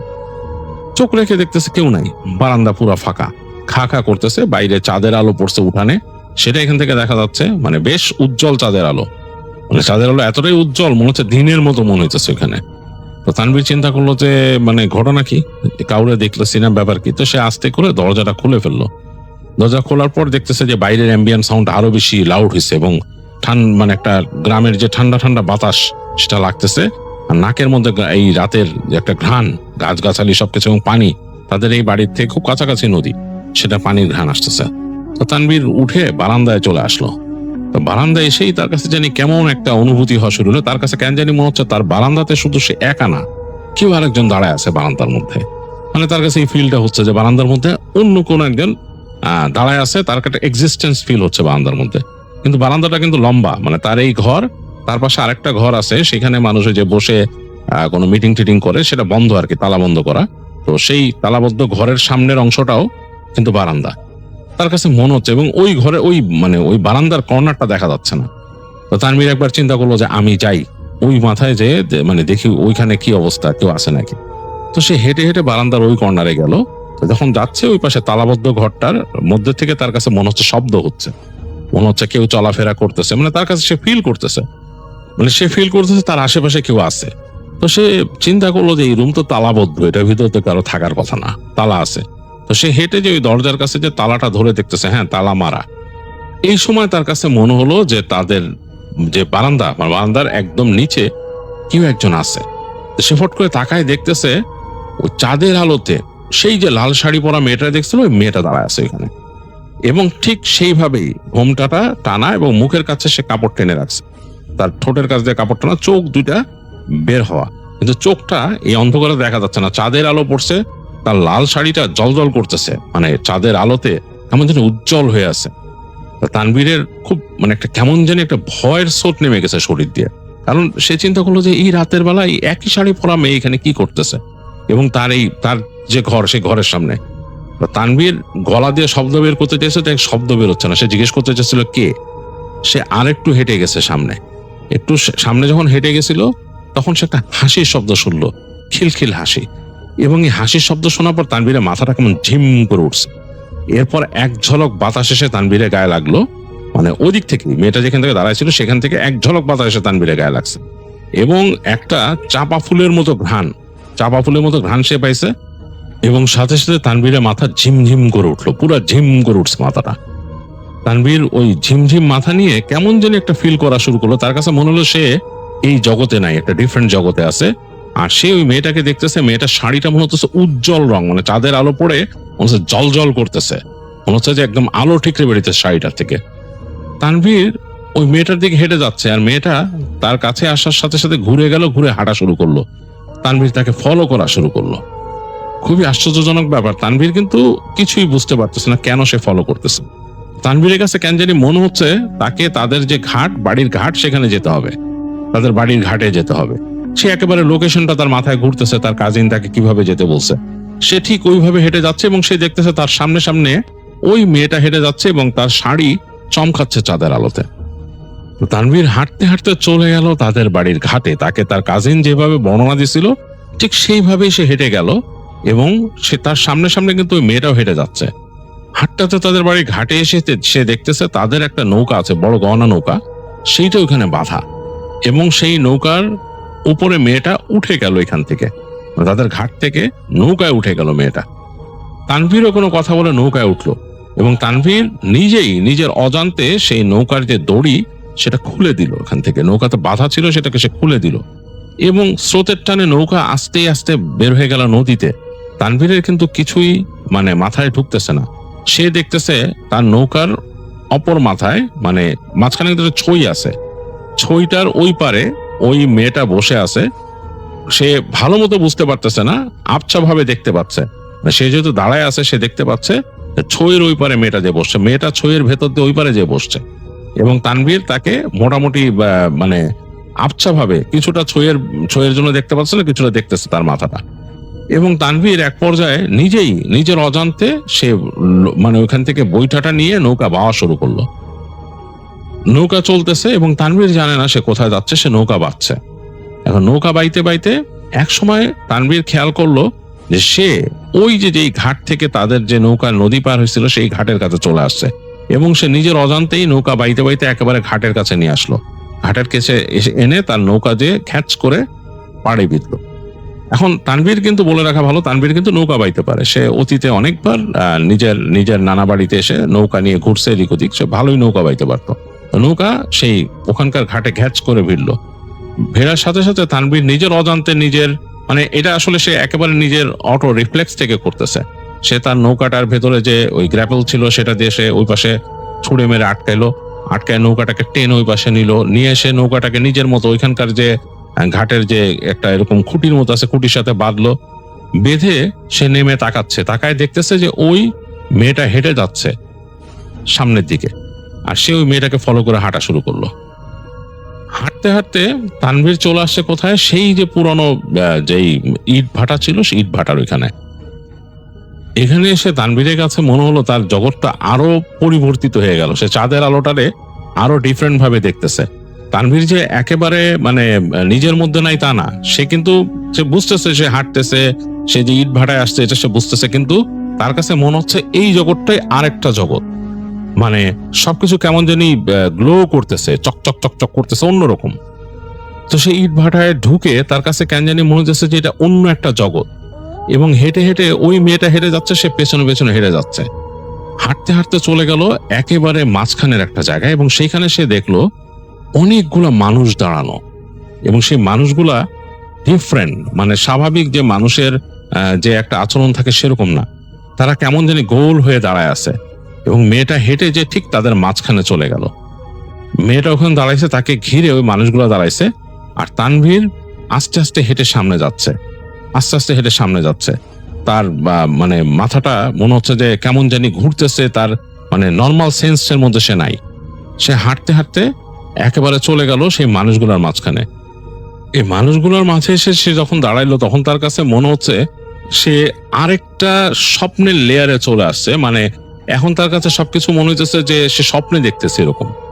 মানে তার মনে হচ্ছে যে হুঁশটা অন্যরকম হয়ে গেছে, মানে সে এখন আর নিজের বাস্তবে নেই। মানে মানুষ যখন ঘুমের ডিপ অংশে চলে যায় সেরকম, তখন যখন মানুষ স্বপ্ন দেখে ঠিক ওরকম একটা অবস্থার মধ্যে আছে। মানুষগুলো হাঁটা শুরু করলো সামনে, তানভীরও তাদের ফলো করে করে হাঁটতেছে। হাঁটতে হাঁটতে তারা চলে গেল। তানভীর দেখতেছে ধোঁয়া ধোঁয়া ভাবে, এবং মানে প্রত্যেকটা জিনিসের মানে বর্ডার লাইন হচ্ছে উজ্জ্বল, মানে যে কোনো জিনিসের প্রান্ত হচ্ছে উজ্জ্বল, আর বাকিগুলো ধোঁয়া ধোঁয়া টাইপের। সে হেঁটে হেঁটে দেখলো যে সবাই চলে গেছে একটা যে ঘর, ওইখানে ওই যে সে দেখছিল ভাটা, মানে যেখানে মানে ইট পোড়ানো হইতো যে ভাটা, সেই ঘরের দিকে সব যাচ্ছে। এবং যে দেখলো যে প্রত্যেকে ঢুকে যাচ্ছে সেখানে, সেই যে দরজা দিয়ে ঢুকে যাচ্ছে। তো তানভীরও হেঁটে হেঁটে ওখানে যাওয়া শুরু করলো। একদম সে কাছাকাছি চলে আসছে, সে ওই ঘরের মধ্যে ঢুকবে। সে ঘরের কাছাকাছি যাবে, এই সময় সে পিছন থেকে চিৎকার শুনলো। মানে মনে হচ্ছে যে একাধিক মানুষের চিৎকার দূর থেকে আসতেছে। এই আপনি কে, আপনি কেডা, এইখানে কি চান, এরকম করে ধমকাচ্ছে কে জানি। দূর থেকে মনে হচ্ছে তানভীরের কাছে আসতেছে। তানভীরের কিন্তু হুঁশ নাই, সে হেঁটে যাচ্ছে, সে ঢুকে যাবে ঘরটার ভিতরে। এই সময় সে শব্দ পেল, ধুপ ধুপ ধুপ ধুপ দৌড়ের শব্দ, মনে হলো দৌড়ে আসতেছে কেউ। তার পেছন দিক থেকে আসতেছে দৌড়ানোর শব্দ, মানে দৌড়ায় কেউ আসতেছে, এবং একাধিক পা। কিন্তু তানভীর এই শব্দটা শুনতেছে মনে হচ্ছে দূর থেকে কেমন জানি, মানে খুব ক্লিয়ার না, সাধারণ মানুষ যেভাবে শুনে সেরকম না। সে একটা স্বপ্নের জগৎ, এবং তার কাছে মনে হচ্ছে সামনের এই যে অন্ধকার দরজাটা, এটা একটা বিশাল তার কাছে আকর্ষণের জায়গা, সেখানে তাকে যেতে হবে। এবং সে চোখে দেখতেছে সেই অন্ধকার দরজার ওপারে ওই মেয়েটা ওখানে দাঁড়ায় তাকায় আছে তার দিকে। তাকে দেখে আস্তে করে মুখের যে কাপড়টা দিয়ে ঢেকে রাখছিল, সে মুখের কাপড়টা নামালো, এবং সে দেখলো তার কাছে, তানভীরের কাছে মনে হলো অসাধারণ একটা সুন্দর মুখ, তাকায় আছে, তাকে দেখে হাসতেছে ওখান থেকে। তো তানভীর কিন্তু চলে যাবে, ওখানে ঢুকে যাবে। এই সময় পেছন থেকে তাকে জানে কারা জাপটায় ধরলো, টেনে ওখান থেকে পেছন দিকে নিয়ে আসলো, এনে তাকে মাটিতে ফেললো। ফেলার সাথে সাথে মনে হলো তানভীরের যে সে ঘুম ভেঙে উঠলে যেরকম দুঃস্বপ্ন দেখে যেরকম উঠে, সেরকম মনে হইলো। সেরকম মাথা ঝাড়া দিয়ে উঠছে। উঠে তানভীর দেখতেছে যে সে ওই পুরনো সেই ইট ভাটায় সে শুয়ে আছে, এবং তার পাশে দুজন মানুষ।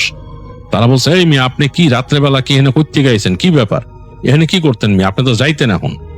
তো মানে তানভীর বলছে, মানে আমি যাইতাম, মানে আমি কোথায়, আপনি পুরান ইট ভাটায় মেয়ে, আপনি এখানে কিল্লে গাইছেন, করতে গাইছেন, তারা বলতেছে। তো তানভীর বলল যে আমি জানি না আমি করতে গাইছি। তো তারা মানে নিজেদের দিক তাকাইলো, বলে এদিকে আসেন। তানভীরে নিল, নিয়ে বলে হাঁটতে পারবেন? তানভীর বলে হ্যাঁ পারবো, কিন্তু সে হাঁটতে পারতেছে, চলতেছে তানভীর। যাই হোক, তাকে ধরে ধরে ওই দুইজন মানুষ নিয়ে আসলো, হেঁটে হেঁটে নিয়ে আসলো। দেখলো যে ওই রাস্তা দিয়ে পুরানো ইট ভাটার বাইরে নতুন ইট ভাটা, ওখান থেকে আনলো। এনে হাঁটতে হাঁটতে সোজা নিয়ে দেখলো যে ওইখানে ঘর আছে, একটা টানা ঘর। সেখানে মনে হয় কিছু শ্রমিক থাকে, এবং তার পাশে ট্রাক থামানো। সে ট্রাকের কাছে মানুষজন ইট উঠাচ্ছে। তো সেইখানে নিয়ে আসলো। তো আনার পরে এনে বলতেছে, এই যে এরা দেখতো কই গাইছে, এ কই থেকে এখানে ওই ইট ভাটার হয়ে গেছিল পুরানো, এনে ভাটার মধ্যে ঢুকতেছে ভূতের আখড়ার মধ্যে। তো সাথে সাথে ওখানকার মানুষ আর দুইজন আসলো, বললো ভাই আপনি কই থেকে আইছেন, কি ব্যাপার? তানভীর বলতে পারতেছে না, সে বলে আমরা বসতে দেন, পানি দেন। তো তারা তাকে বসতে দিল, পানি খেতে দিল। তো তানভীর পানি খেলো, তার মুখে পানি ছিটাইলো। তো তানভীর বললো যে আমি জানি না আমি কেমনে আসছি। সে তার বললো তার নানা বাড়ির ঠিকানা, যে কোথেকে আসছে। বলে আরে আপনি ওখান থেকে আসছেন কেমনে, আপনি নদীর ওই পারে, তো ওখান থেকে কেমনে আসছেন এখানে? তানভীর তখন বলতেছে, তার ওই যে সে মনে হলো ঘরে ছিল, সে বলে আমি নৌকা বেয়ে আসছি। নৌকা বেয়ে আসছে রাত্রেবেলা, কেমনে কি? বলে হ্যাঁ নৌকা বেয়ে আসছি, আমি কেমনে আসছি আমি জানি না, আমার মনে হলো আমার কেউ নিয়ে আসছে এখানে। তো তখন তারা মুখ চাওয়াচাই করতেছিল। তো সেইখানে একজন বয়স্ক লোক ছিল, বৃদ্ধ। সে বললো আরে ঝামেলা আছে, আপনি কি এখানে আসছিলেন এর আগে? বৃদ্ধ জিজ্ঞেস করতেছে। বলে যে হ্যাঁ আমি আসছিলাম। কখন আসছিলেন? বলে কালকে বিকালে সন্ধ্যার সময়। এই তো কাম হইছে, সন্ধ্যার সময় না আইসেন, খারাপ জায়গাটা খারাপ। যাক আপনি আসেন, আমাদের ঘরে আসেন। এখন কি যাইতে পারবেন? তানভীর বলে না আমি এখন চলে যাব, আমি নৌকা নিয়ে চলে যাব। তখন তারা বলে যে না না, আপনার নৌকা নিয়ে এখন তো যাইতে দেওয়া যায় না রাত্রেবেলা। কেমন কথা আপনি রাত্রেবেলা নৌকা নিয়ে হানতে যাইবেন? আপনি আসেন।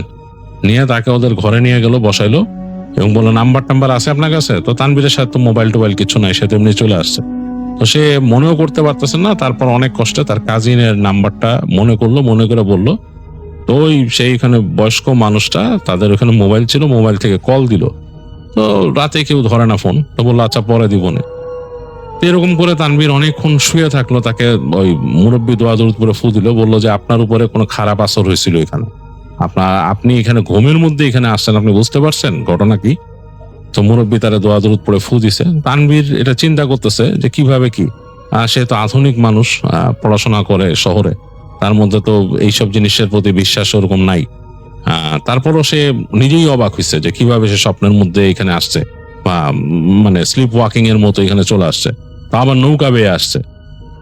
তো যাই হোক, দেখা গেল যে মানে ফজরের আজানের পরে আরো অনেকক্ষণ পরে তাদের মোবাইলে, ওই লোকটার মোবাইলে কল আসলো যে কেউ কল দিছিলেন নাকি। তখন সে বলল যে হ্যাঁ কল দিছিলাম, আপনার কি এটা কাজিন? সে এরকম রাত্রেবেলা এখানে ইট ভাটার এখানে চলে আসছে এরকম বললো। তো শুনে তো সবাই ওখানে অবাক হয়েছে। তো যাই হোক, তানভীরের মধ্যে অনেক টায়ার্ড হয়ে গেছিল, সে ঘুমাইছে ওখানে। আর সেই বৃদ্ধ মানুষটা তাকে বলছে যে আমি আসি, চিন্তা করেন না। তো ঘুমাই গেছে। তো তানভীর যখন ঘুম ভাঙে তখন দেখে যে তার কাজিন আসছে এবং তার সাথে আরো তার মামা, আরো মানুষজন দুই একজন আসছে। এসে তাকে নিয়ে বলে কি ব্যাপার কি, তারা জিজ্ঞেস করে কেমনে আসছস? তো কাজিনকে সে বলে যে আমি এরকম এরকম নৌকায় করে আসছি। তার মামাকে বলে যে মামা আমার মাথাটা কেমন জানি করতেছে। আসলে তানভীরের মাথা কেমন করতেছিল। তো যাই হোক, তানভীরকে বাসায় নিয়ে আসে তারা। বাসায় নিয়ে এসে তাকে দেখে যে তার তখনও ওরকম খারাপ লাগতেছে। আর তানভীর বাসায় আসার পরও জানি তার মনে হচ্ছিল তার ঘরের বাইরে কে তাকে দাঁড়ায় দাঁড়ায় দেখতেছে, এটা তার মনে হচ্ছিল সারাক্ষণ।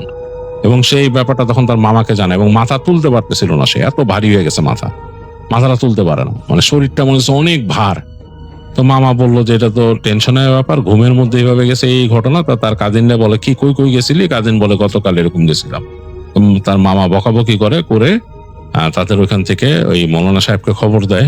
উনি আসেন, এসে দেখেন, বলে যে ছেলে তো এরকম এরকম জায়গায় গেছে, ওই জায়গা তো ভালো না, তো আজকে দেখি মাগরিবের পরে কিছু করা যায় কিনা। তো মাগরিবের পরে মৌলানা সাহেব বাসার মধ্যে করেন, তানভীরের মামা মামি সবাই থাকেন, কাজিনরা। তো তার বাসায় রুকাইয়া করেন, এবং রুকাইয়া করে দেখা গেল তানভীরের উপরে হাজির করা হয়। তো ওখানে তারা বলে এসে তো যেটা আসে আর কি, ওখানকার যারা মানে জিন, খারাপ জিন ছিল এখানে, তারা তো আসলে যে কোনো অকারেন্স হওয়া জায়গায় তারা ওখানে এমনি অ্যাবান্ডেন্ট জায়গায় থাকে, পুরানো অ্যাবান্ডেন্ট জায়গা, সেসব জায়গার মধ্যে তারা কিন্তু থাকে।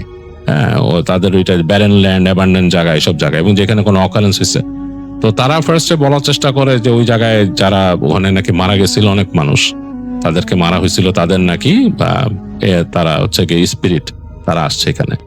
বাট তো মৌলানা সাহেব তারা যখন নাকি ভালো মতো ঝাড়ে এবং তাদেরকে ভালো মতন সেই রিচুয়াল করেন উনি, এবং তিনি তাদেরকে ধরেন, তখন তারা স্বীকার করে যে না, তারা ওখানকার খারাপ জিন, তারা ওখানে থাকে।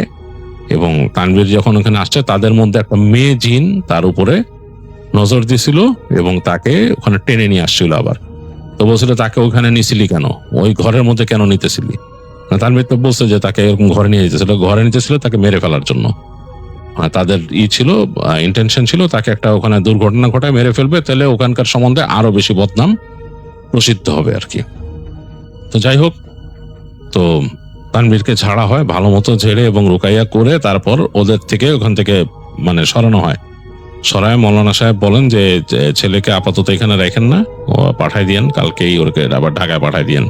তো দোয়া দরুদ পরে তাকে ফু দেয় এবং তাকে পোড়া পানি দেয় এবং বলে যে একটা পোড়া তেল দেয়, বলে এটা মালিশ করে দিবেন শরীরে।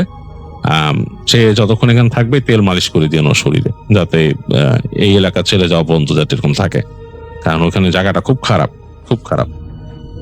তো যাই হোক, মৌলানা সাহেব পরে চলে যান এবং তানভীরকে তারা টেক কেয়ার করে, তার মামা বাড়ির লোকরা পরদিন, এবং তার কাজিন তাকে পরদিন নিয়ে যায়, একদম ঢাকা পর্যন্ত পৌঁছায় দিয়ে আসে, ঢাকা পর্যন্ত পৌঁছায় দেয়। এবং তানভীর মানে ওই সময় আর ওগুলা স্বপ্নে দেখতো না, বা ঢাকায় আসার পরও সে অনেকদিন দুর্বল ছিল, তো তবে ভয় পেত। রাতের বেলা সে নাকি তার হলে যাওয়া আসা করতে গেলেও ভয় পেত, কারণ তাদের ওইখানেও কিছু কিছু জায়গা ছিল মানুষজন নাকি ভয় পায়, স্টুডেন্টরা বলে। তো তানভীর ওইসব জায়গা দিয়ে চলতে ফিরতে ভয় পেত, রাতের বেলা হাঁটাচলা করতে অনেক ভয় পেত। তো এই জিনিসটা অনেকদিন ছিল তানভীরের মধ্যে, অনেকদিন ছিল, এবং পরবর্তীতে আস্তে আস্তে সেটা তার কেটে যায়। তো এই ছিল তানভীরের ঘটনা।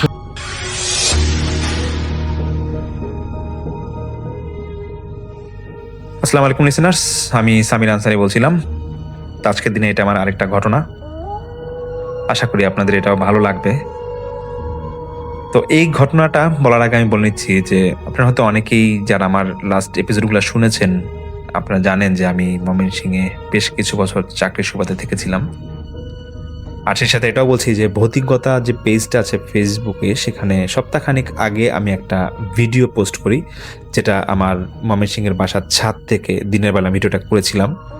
এবং ভিডিওটা আপনারা যারা দেখেছেন, এখানে কিন্তু ইন্ডিকেট করা ছিল, আপনারা হয়তো অনেকে জানেন যে আমার বাসার পাশেই নিচে যে টিন শেডের যে হাফ বিল্ডিংগুলো ছিল, এটা এক ডোমের বাসা ছিল, এবং ওইটার পাশে একটা ঝোপঝাড়ের মতো ছিল, এবং সামনে ছিল একটা লাশ কাটা ঘর। মূলত পুরাটা এরিয়ায় ছিল ময়মনসিংহ বয়েজ মেডিকেল হোস্টেলের ভিতরে। তো আজকে সেই এরিয়া নিয়েই আমার আজকের এই ঘটনা। তো আমি যখন ময়মনসিংহ ছিলাম তখন এই বিল্ডিংটা মানে বাসাটায় আমার থাকা হয় প্রায় 3 বছর। বাসাটা ছিল একবার রুফটপে, ছাদে 2টা রুম নিয়ে। তো সেখানকার বাড়িওয়ালা নানা নানি যিনি যারা ছিলেন, ওনারাই মূলত পুরোটা বিল্ডিং দেখাশোনা করতো, আর ওনাদের ছেলেমেয়েরা ছিল দেশের বাইরে।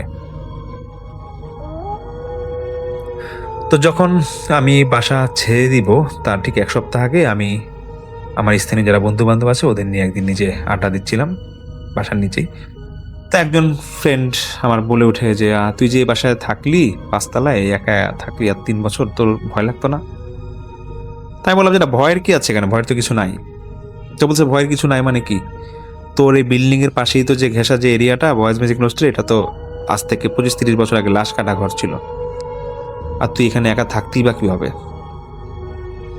আমার কিছুটা কুতূহল হয়। আমি বলি যে কিরে ভাই, লাশ কাটা ঘর ছিল, আমার বাড়িওয়ালা আমার কিছু বললো না, আর আমিও থাকলাম, কই খারাপ কিছু আমি দেখি নাই। তো তখন আমার সেই ফ্রেন্ড বলতেছে, দেখ তোর বাড়িওয়ালা নিজে আছে, উনি তো খুব পরেশগাঁয়ের মানুষ, উনি একসময় ওনার সাথে আমরা কথা বলি। ফ্রেন্ডই বলে যে, ফ্রেন্ড বলতেছে যে আমি তো এখানকার স্থানীয়, আমি ওনার সাথে একবার কথা বলছিলাম, উনি আমাকে একটা স্টোরি বলছিল, তুই পারলে যা ওই নানির সাথে, তুইও তো অনেক ফ্রিলি কথাবার্তা বলিস, তো তুই যা, উনিও তোকে স্টোরি একটা বলবে, দেখ যা তুই আগে এখানে যা, ওনার সাথে কথা বলিস। তাই আমি আমার ফ্রেন্ডের কথা অনুযায়ী 2-1 দিন পর এই বাসা ভাড়া দিতে যাব, যেহেতু আমার বাসা ছেড়ে দেওয়াই লাগবে। তো আমি বাড়ির নানিকে বলি যে নানি, আমি তো কয়েকদিন পরে বাসা ছেড়ে দিব, বাসা ভাড়াটা নেন, আর আপনার সাথে কিছু কথা ছিল। তো বাড়ির নানি বলে যে ঠিক আছে নাতি, আসো ভিতরে আসো, কথা বলি। তো বাড়ির নানিকে আমি বলি যে নানি, কিছু মনে করবেন না, কিছু কথা জিজ্ঞেস করি। তা আপনাদের এখানে কি পাশে কি এটা কি লাশ কাটা ঘর ছিল নাকি কোনো এক সময়? তো নানি বলতেছে যে কেন, কে বলছে তোমাকে এটা? আমি বলি যে স্থানীয় আমার যে ফ্রেন্ড আছে ওর নাম বলি, যে ও এটা বলছে। তখন নানি বলে যে ও আচ্ছা আচ্ছা, ও বলছে। তো নানি কিছুক্ষণ চুপ থাকার পর বলে যে হ্যাঁ, এটা তো পাশে লাশ কাটা ঘর ছিল, এটা তো অনেক আগে ছিল, কেন কোনো সমস্যা হয়েছে? তা আমি নানিকে বলি যে নানি, কোনো সমস্যা হয় নাই, কিন্তু কিছুটা অবাক লাগতেছে আমার, যে আমি এত বছর থাকলাম, আমি নিজেও জানি না পাশে লাশ কাটা ঘর ছিল আমার বিল্ডিং এর পাশেই। তো নানি হেসে হেসে বলতেছে যে তোমার যদি কোনো সমস্যা না হয়ে থাকে তো তোমার জেনে লাভ কি, পাশে কি ছিল না ছিল তো জানার তোমার দরকার নাই। তখন আমি একটু নানিকে বলি যে নানি, কি কোনো ঘটনা আছে নাকি এখানে, আমার একটু বলা যাবে? তো নানি বলছে কিসের ঘটনা, কোনো ভুটটুত বলতে কিছু নাই, যাও, তোমার দুষ্টাইম করছে এলাকার ছেলেবেলেরা, তোমার ফ্রেন্ডরা, এখানে কোনো ঘটনা নাই। তো নানিকে অনেক বলার পর নানি আমাকে বলে যে হ্যাঁ, একটা ঘটনা আছে, যেহেতু তুমি চলে যাবা, যাওয়ার আগে এটাই শুনো, বাসা ছাইড়া দাও, যেখানে থাকবো এখান থেকে আবার আসো কোনো একদিন, তখন আমি বাকি স্টোরিগুলো বলবো, বাট আজকে একটাই শুনো, কারণ সবগুলা যদি স্টোরি শুনো তাহলে তুমি আজকে রাতে বাসা থাকতে পারবা না। তো আমি নানিকে বলছি, নানি দেখেন আমি থাকবোই আর 3-4 দিনই বাসায়, বলেন যে স্টোরি সেটা বলার বলেন। তো নানি আমাকে একটা স্টোরি শেয়ার করেন। সেটা ছিল এরকম যে আজ থেকে মানে যখন আমি ঘটনা শুনি, এটা 17 সালে, তো তখন প্রায় 25-30 বছর আগে এই ময়মনসিংহ বয়েজ মেডিকেল হোস্টেল, এটা ছেলে এবং মেয়ে উভয়ই দুই সাইডে ওদের থাকার ব্যবস্থা ছিল। মানে এটাকে দিঘি আছে বড়, দিঘির ওই পারে ছেলেরা থাকতো, এই পারে মেয়েরা থাকতো। আর ঠিক যেই আমার ভিডিওটা, আমার যে ভিডিওটা শেয়ার করা আছে, তো ওই দেখবেন এখানে যে ওই তো বললাম যে ভিডিও এখানে ইন্ডিকেট করা আছে কোনটা লাশ কাটা ঘর বা কোনটা ডোমের ঘর এটা ছিল। তো নানি বলে যে এখানে এলাকায় ওনাদের একটা দরবেশ টাইপের একটা লোক ছিল। মানে সে রাস্তায় সারাদিন উল্টাপাল্টা চলাফেরা করতো, কিন্তু অনেকেই বলতো তাকে, মানে অনেকেই এটা বলতো যে এই দরবেশ টাইপের লোকটা সে নাকি জিন চালান দিতে পারে। এবং সে রাস্তাঘাটে চলাচল করতো ঠিকই, কিন্তু যখন সে সন্ধ্যার পর তার বাড়িতে যেত, সেই লোক নাকি জিন চালান দিয়ে অনেকের অনেক চিকিৎসা করত। তো এলাকায় একটা ছেলে ছিল তখন, ওই নানি বলে ছোট ছেলে একটা ছিল, মানে 15-20 বছর বয়সের একটা ছেলে ছিল তখন। যে ছেলেটা একটু বাউন্ডারি টাইপের ছিল। ছেলেটার নাম ছিল মনির। তো ওই ছেলেটা নাকি, মানে ওর যে এলাকার বন্ধু বান্ধব যারা ছিল ওরা নাকি প্রায় সময় বাজি ধরতো এবং উল্টাপাল্টা কাজ করতো। দেখা যাচ্ছে যে কোনো বাসায় ওই গাছের থেকে আম চুরি করতেছে, বা ওই যে ডাব গাছ থেকে ডাব চুরি করতেছে, সুপারি গাছে বা করছে, মানে খুব একটু বাউন্ডারি টাইপের, মানে দুষ্ট প্রকৃতির ছেলে ছিল। তোরা নাকি মাঝে মাঝে এরকম বাজিও ধরতো, যে হ্যাঁ এক ফ্রেন্ড আরেক ফ্রেন্ডে বলতো যে তুই সুপারি গাছের উপরে যা, উঠে কতক্ষণ ঝুলে থাকতে পারোস দেখি, মানে এরকম ধরনের বাজি ওরা করতো, বাজি ধরতো ওরা। তো কোনো এক সময় ওই যে এলাকায় যে দরবেশ আছে সে অনেক অসুস্থ হয়ে পড়ে।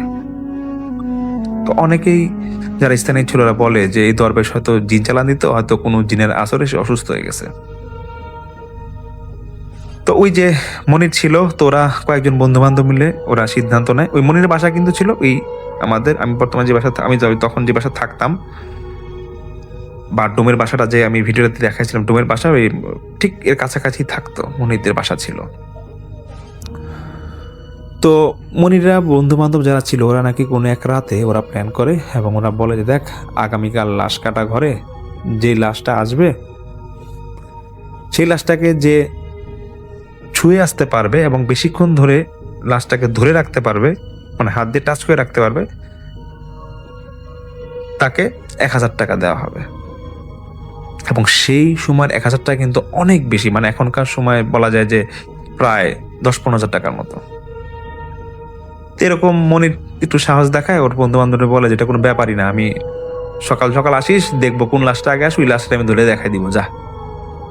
তো আমি সেই লাশ কাটা করে একটা বর্ণনা দিয়ে রাখি। ওটা সিস্টেম ছিল এরকম যে যখন কোনো লাশ আসতো, মানে অ্যাক্সিডেন্টাল কেস বা সুইসাইড কেস বা এরকম যদি কখনো কোনো লাশ আসতো, সেক্ষেত্রে ওই চাটি দিয়ে এটাকে বেঁধে লাশ ঘরের বারান্দায় ফেলে রাখতো, এবং যখন ওই পুলিশ ভেরিফিকেশনের কাগজপত্র আসতো তারপরে এই লাশ ডোম কাটাকাটি করে ডাক্তারকে এটা সে বুঝাই দিত।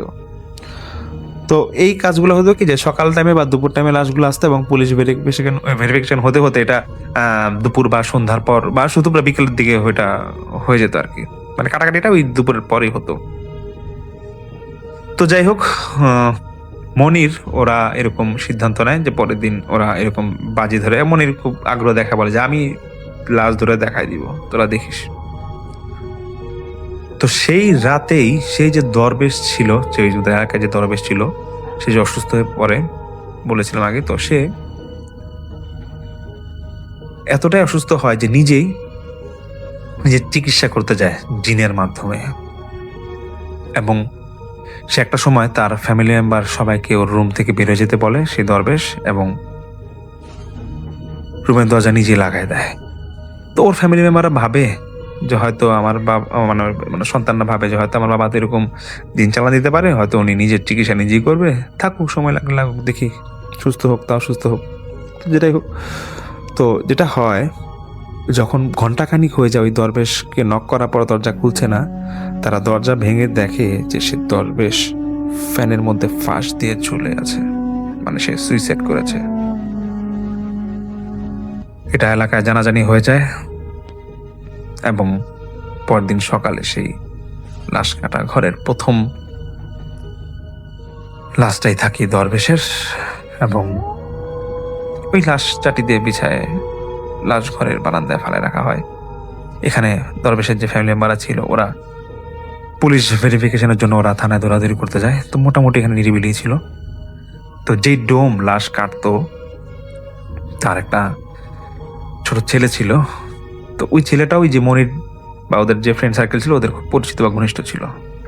তখন ওই মনিরের ফ্রেন্ড সার্কেল ওই ডোমের ছেলেকে বলে যে দেখ, তোর বাপ তো নাই, তোর বাপ আসলে লাশ কাটাকাটি করবে, তো আমরা একটা বাজি ধরছি যে আমাদের মনির আজকে যে লাশটা আছে এটা ধরে দেখাই দিবে। তো ওই ডোমের ছেলে বলে যে দেখ, যেটাই করবি আগে আগে করিস, কারণ আব্বা আসলে কিন্তু পরে সমস্যা হবে যদি দেখে তোরা লাশ নিয়ে কাটাকাটি করছিস। তো যেটাই হোক, মনিরের ফ্রেন্ড যারা ছিল তারা নাকি দূরেই দাঁড়ায় ছিল এবং অনেক দূরে দাঁড়ায় ছিল, এবং মনির নাকি এরকম দৌড় দিয়ে গিয়ে সে লাশের কাছাকাছি, ওই লাশ ঘরে রেখে লাশের কাছাকাছি যেতেই ছাটিটা একটু খুলে ফেসটা দেখে লাশটাকে ধরে রাখে, এবং অনেকক্ষণ ধরে রাখার পরে তার মানে খুব একটা খারাপ লাগে বলতে মানে সে নিজের থেকে শরীরে নাকি সে প্রচণ্ড ঘামাচ্ছিল, এবং এরকম 5-10 মিনিট সে যখন দাঁড়াচ্ছিল, যতক্ষণ দাঁড়াচ্ছিল তার নাকি বুকে খুব ধরপড়ানি এবং খুব প্রচণ্ড ঘামাচ্ছিল, এবং সে নাকি ওইখানেই বসে যায়, মানে ওই লাশ কাটা ঘরের পাশেই হঠাৎ করে বসে যায়। এই লাশটা ধরে যখন লাশটাকে ছেড়ে দেবে তখন হঠাৎ করে বসে যায়। তো ওর বন্ধু বান্ধব যারা ছিল ওরা দূরের থেকে দেখেই মানে বুঝে ফেলে যে মনির হয়তো ভয়ে অসুস্থ হয়ে গেছে, এবং তারা দৌড় দিয়ে মনির কাছে আসে এবং বলে, বন্ধু কি হয়েছে? বলছে কিছু হয় নাই। তো তারা সেই মুহূর্তে বলে যে নাকি মনির নাকি সেই মুহূর্তে প্রচণ্ড ঘামাচ্ছিল এবং ওর বুক মানে গা পুরা কাঁপতেছিল। তোর বন্ধু বান্ধবরা যারা ছিল ওরা হয়তো তখন বুঝে যে না, আসলে কাজটা করা ঠিক হয় নাই, লাশ নিয়ে এরকম কাজটা করা ঠিক হয় নাই, যত টাকার বাজি হোক। যাই হোক, ওরা মনিরকে ওর বাসায় দিয়ে আসে এবং বলে যে ও একটু অসুস্থ হয়ে গেছে, এর জন্য ওকে ধরে ধরে নিয়ে আসলাম, নেন একটু। ওর মনিরকে মাকে বলে যে ওর একটু শোয়ায় দেন ওকে। তো মনিরের মা বলে যে তোমরা সারাদিন ঘুরে বেড়াও, কি করছো আমার ছেলের এই অবস্থা হলো কেন? তো মনির তোর সেন্স আছে, সে বলতেছে যে মা ওরা কিছু করে নাই, আমি হঠাৎ একটু অসুস্থ হয়ে গেছিলাম। তো মনিরের মা খুব বকা দেয় মনিরকে যে তুই কেন এত দৌড়াদৌড়ি করিস বাইরে। তো যাই হোক, মনিরের সে বন্ধু বান্ধব সেদিন মতো চলে যায়।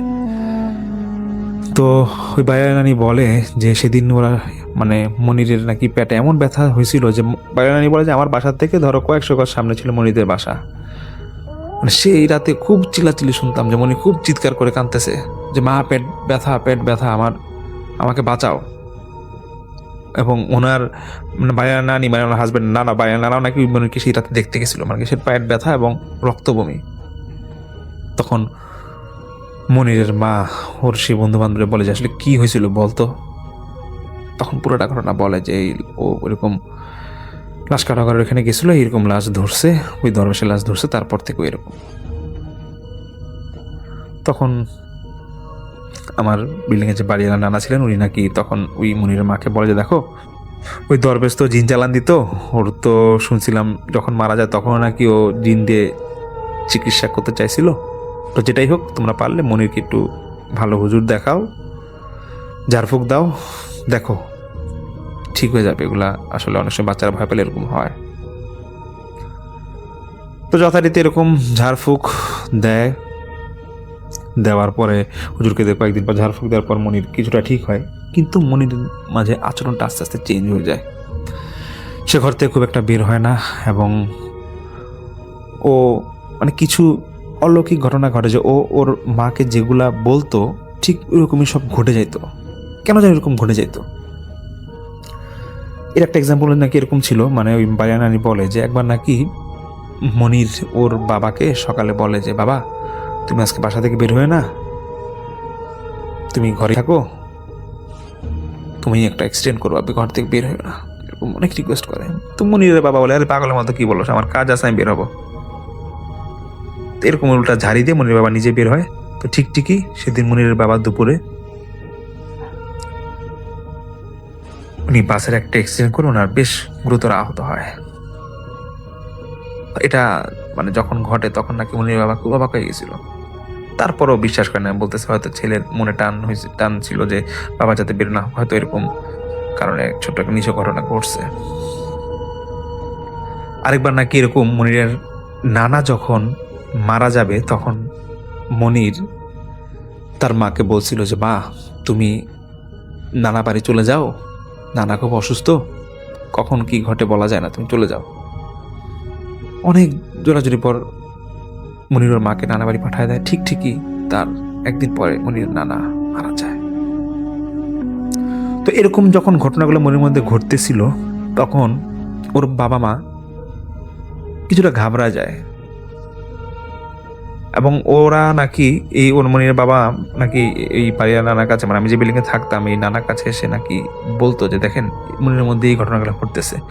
আগে যেমন ও এরকম বাউন্ডারি টাইপের ছিল, বাইরে খুব ঘোরাঘুরি করতো, এখনও ঘর থেকে একটু বাইর হয় না, একটা ঘরের মধ্যে আবদ্ধ হয়ে বসে থাকে। আর কিছু কিছু ঘটনা আছে ও ঘটার আগে আমাদেরকে বলে দেয়, দেখা যায় ওগুলাই ঘটে। হুজুর তো দেখাইছি, তারপরও বলেন কি করা যায়। সে পারিয়া নানা বলে যে দেখো এটার তো কোনো সলিউশন নাই বা এটা কোনো সমাধান নাই, আমি এখন কি বলবো। হুজুর দেখাইছো, তোমার ছেলে সুস্থ আছে, হয়েছে তো, আর কি চাও। ও যেটা ঘটার ঘটে বলুক, এটা হয়তো ঘটছে আর কি, কোনো রকম বলছে, ঘটে গেছে, বাদ দাও ওগুলা, ওগুলা এত টেনশন করো না।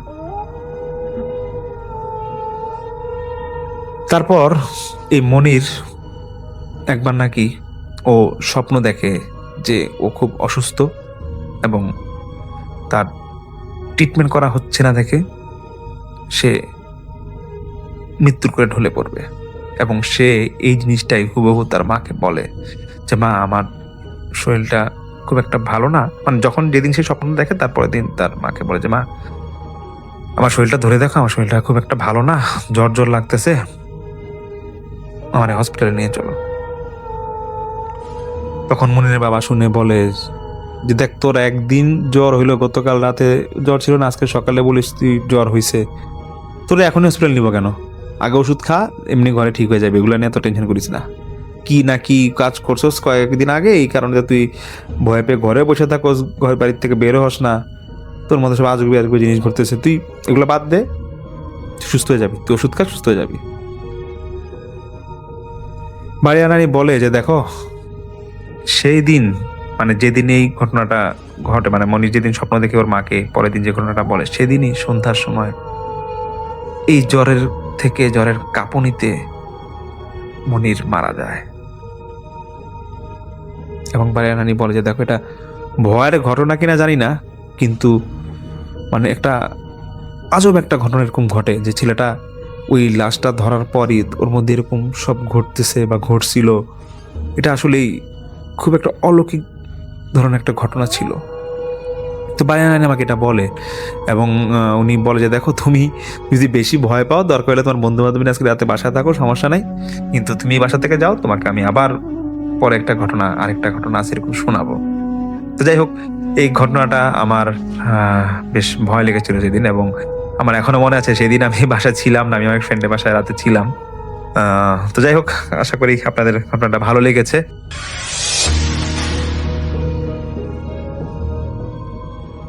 সালাম আলাইকুম রাসেল ভাই, ধন্যবাদ আমাকে ফুতে ফেমে সুযোগ করে দেওয়ার জন্য।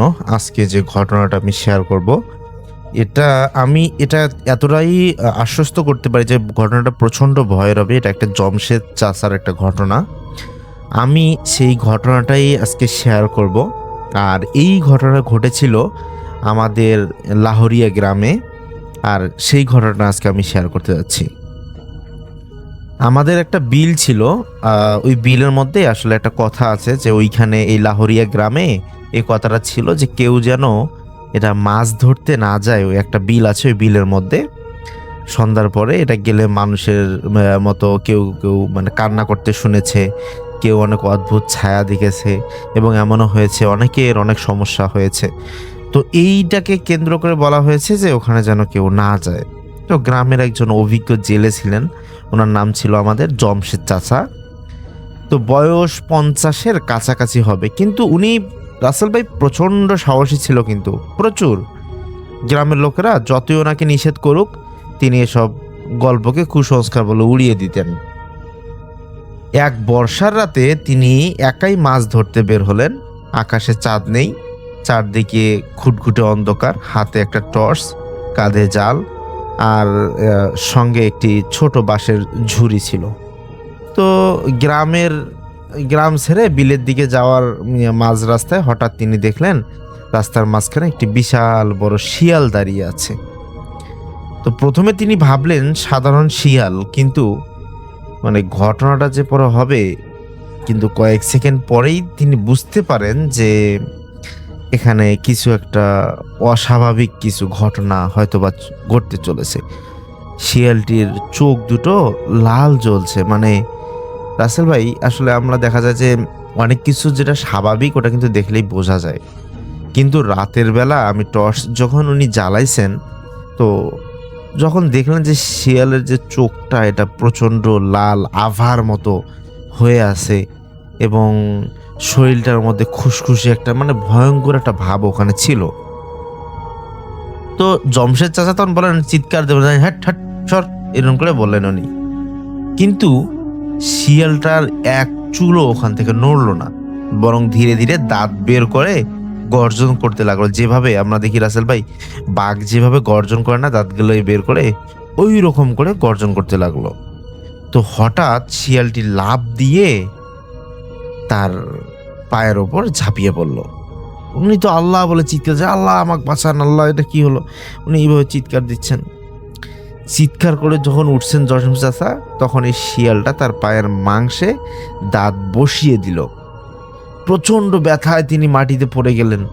লাঠি দিয়ে আঘাত করতে করতে কোনো মতে শিয়ালটিকে সরালেন ওখান থেকে। কিন্তু তখনই তিনি লক্ষ্য করলেন আরো ভয়ঙ্কর কিছু। শিয়ালটির ঠিক পিছনে দাঁড়িয়ে আছে একটা লম্বা কালো অবয়ব, প্রায় 7 ফুট লম্বার মতো। ওনার মুখ দেখা যাচ্ছে না, মাথার নিচের দিকে ঝুলে একটা ভয়ঙ্কর রূপ ধরে একটা ভীম ধরে আছেন এরকম। তো মাথা মানে উনি আর কি চুলগুলো মাটির দিকে নেমে গেছেন, চুলও মোটামুটি বড় আকারের ছিলেন ওনার, আর 2 হাত অস্বাভাবিক লম্বা ছিল। সে একদম কোনোভাবে নড়ছে না, শুধু দাঁড়িয়ে আছে একদম নিচ দিকে সেই শিয়ালটার মানে পিছনে। জমশেদের বুকের ভেতর কাঁপুনি শুরু হয়ে গেল। যে তিনি টর্চের আলো ফেললেন, আলো পড়তেই শিয়ালটি হঠাৎ চুপ হয়ে গেল, আর সেই কালো মানুষ সদৃশ যে অবয়বটি ধীরে ধীরে মাথা তুলতে শুরু করলো আস্তে আস্তে করে। কিন্তু মুখ দেখা যাওয়ার আগেই টর্চের আলো নিভে যায়। মানে আমি যখন লাইটটা প্রথমে জ্বালাচ্ছি রাসেল ভাই, লাইটটা দেখা যাচ্ছে, কিন্তু লাইটটা আস্তে আস্তে যখন মুখের দিকে নিয়ে যাওয়া হয় তখন এই লাইটটা বন্ধ হয়ে যায়। তো উনি মানে প্রচণ্ড সেখানে ভয় পেয়ে গেল। চারপাশে আবার অন্ধকার। তারপর তিনি শুনলেন কালো ফিসফিস শব্দ, যে সময় এখনো আছে, ফিরে যা। এখানে শুধুমাত্র তো শিয়াল কামড় দিয়েছে, এরপরে তোর সঙ্গে ভয়ঙ্কর কিছু ঘটবে। কিন্তু তখন জমশেদ চাচা কিন্তু প্রচন্ড সাহসী ব্যক্তি ছিলেন রাসেল ভাই। তারপরেও তিনি জমশেদ চাচা ভয়ে একটা দৌড় দিতে চাইলেন, কিন্তু আহত পায়ে ঠিক মতো হাঁটতেও পারছিল না। কিছুক্ষণ পর সাহস করে আবার টর্চ জ্বালালেন। এবার রাস্তার মাঝে দেখেন যে না ওই শিয়ালটা ওখানে ছিল, না ওই অবয়বটা, মানে অথচ শিয়াল তাকে কামড় বসিয়ে দিল, দাগও দেখা যাচ্ছে। মুহূর্তের মধ্যে শিয়ালটা ওখান থেকে নেই, হাওয়া হয়ে গেল, এরকম একটা অবস্থা। তো পরে ও আসলে জমশেদ কি গেল, কিছুক্ষণ পর সাহস করে আবার টর্চ জ্বালালেন। তারপর মানে যখন ওগুলো কোনো কিছু দেখতে না পারলেন, সবকিছু স্বাভাবিক দেখা যাচ্ছে, তিনি ভাবলেন হয়তো আমার চোখের ভুল। কিন্তু যখন পায়ের দিকে তাকিয়ে দেখে তখন দেখে না, এটা চোখের ভুল হলো, আমার এখানে কিভাবে কামড়টা দিল, কে কামড় দিল। তো তারপর তিনি এই চিন্তা করে মানে কিছুক্ষণ পর উনি ওখানে বসে তো কান্না করতে, হাঁটতে পারতেছেন না। 5 মিনিট পর তিনি ওখানকার বিল থেকে একটু পার হওয়ার পর তিনি দেখলেন যে ওনার পা সম্পূর্ণভাবে ঠিক হয়ে গেছে। মানে ওনার আর কোনো সমস্যা নেই। কিরে আমার এখানে কামড় দিল, এইরকম ঘটনা তো কখনো হওয়ার কথা না, আমার এই জায়গাটা কামড় দিয়েছিল, এই কামড়টা নাই এখন। তো তিনি আবার লাইট মাইট মারলেন চতুর্পাশে। তিনি মনে করছেন যে আসলে মনে হয় ওটা আর নেই। হ্যাঁ, ওনার সাহসটা আর একটু বেড়ে গেল। তো উনি ভাবলেন যে হয়তো এটা চোখের ভুল ছিল না কি, বুঝলাম না, মানে ওনার কাছে একটা স্বপ্নের মতো লাগলো। তো তাই কষ্ট করে বিলের দিকে আবারও তিনি এগিয়ে গেলেন। কিন্তু বিলে পৌঁছে আরো অদ্ভুত ঘটনা ঘটলো। জাল ফেলতেই মনে হলো পানির নিচে কেউ যেন জাল টেনে ধরেছে এরকম। তিনি যত টানেন তত ভারী হয়। ভাবলেন বড় মাছ ধরা পড়ছে রে মনে হয়।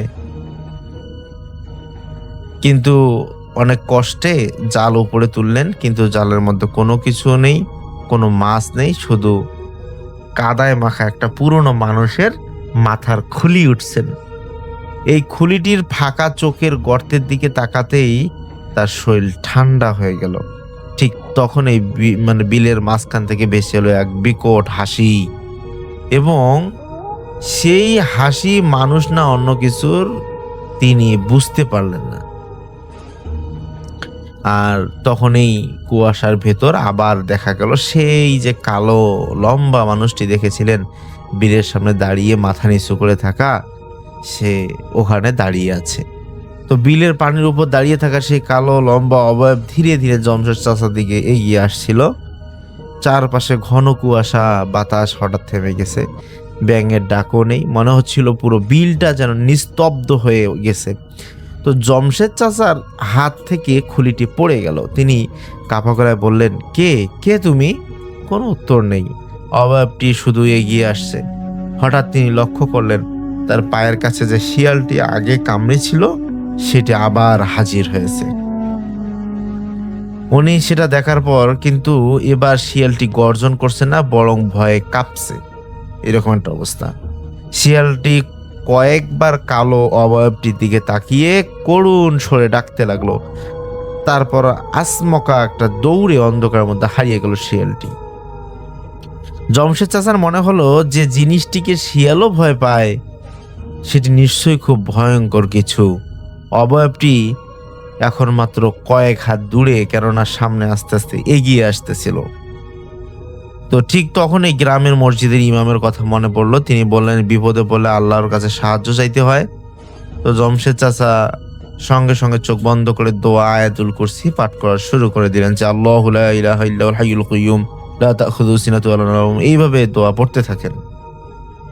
আর সেই কালো অবয়বটিও ঝাপসা হয়ে যাচ্ছে আস্তে আস্তে। হঠাৎ বিলের মাঝখান থেকে একটি কান্নার মতো শব্দ ভেসে এলো, এবং মানে মনে হচ্ছে যে কাউকে প্রচন্ড আঘাত করা হলে রাসেল ভাই যেরকম কান্নাকাটি করে, অবয়বটি মনে হচ্ছে ঠিক ওরকমই কান্নাকাটি করে, যে ওর খুব কষ্ট হচ্ছে বা ও ওখানে থাকতে পারছে না।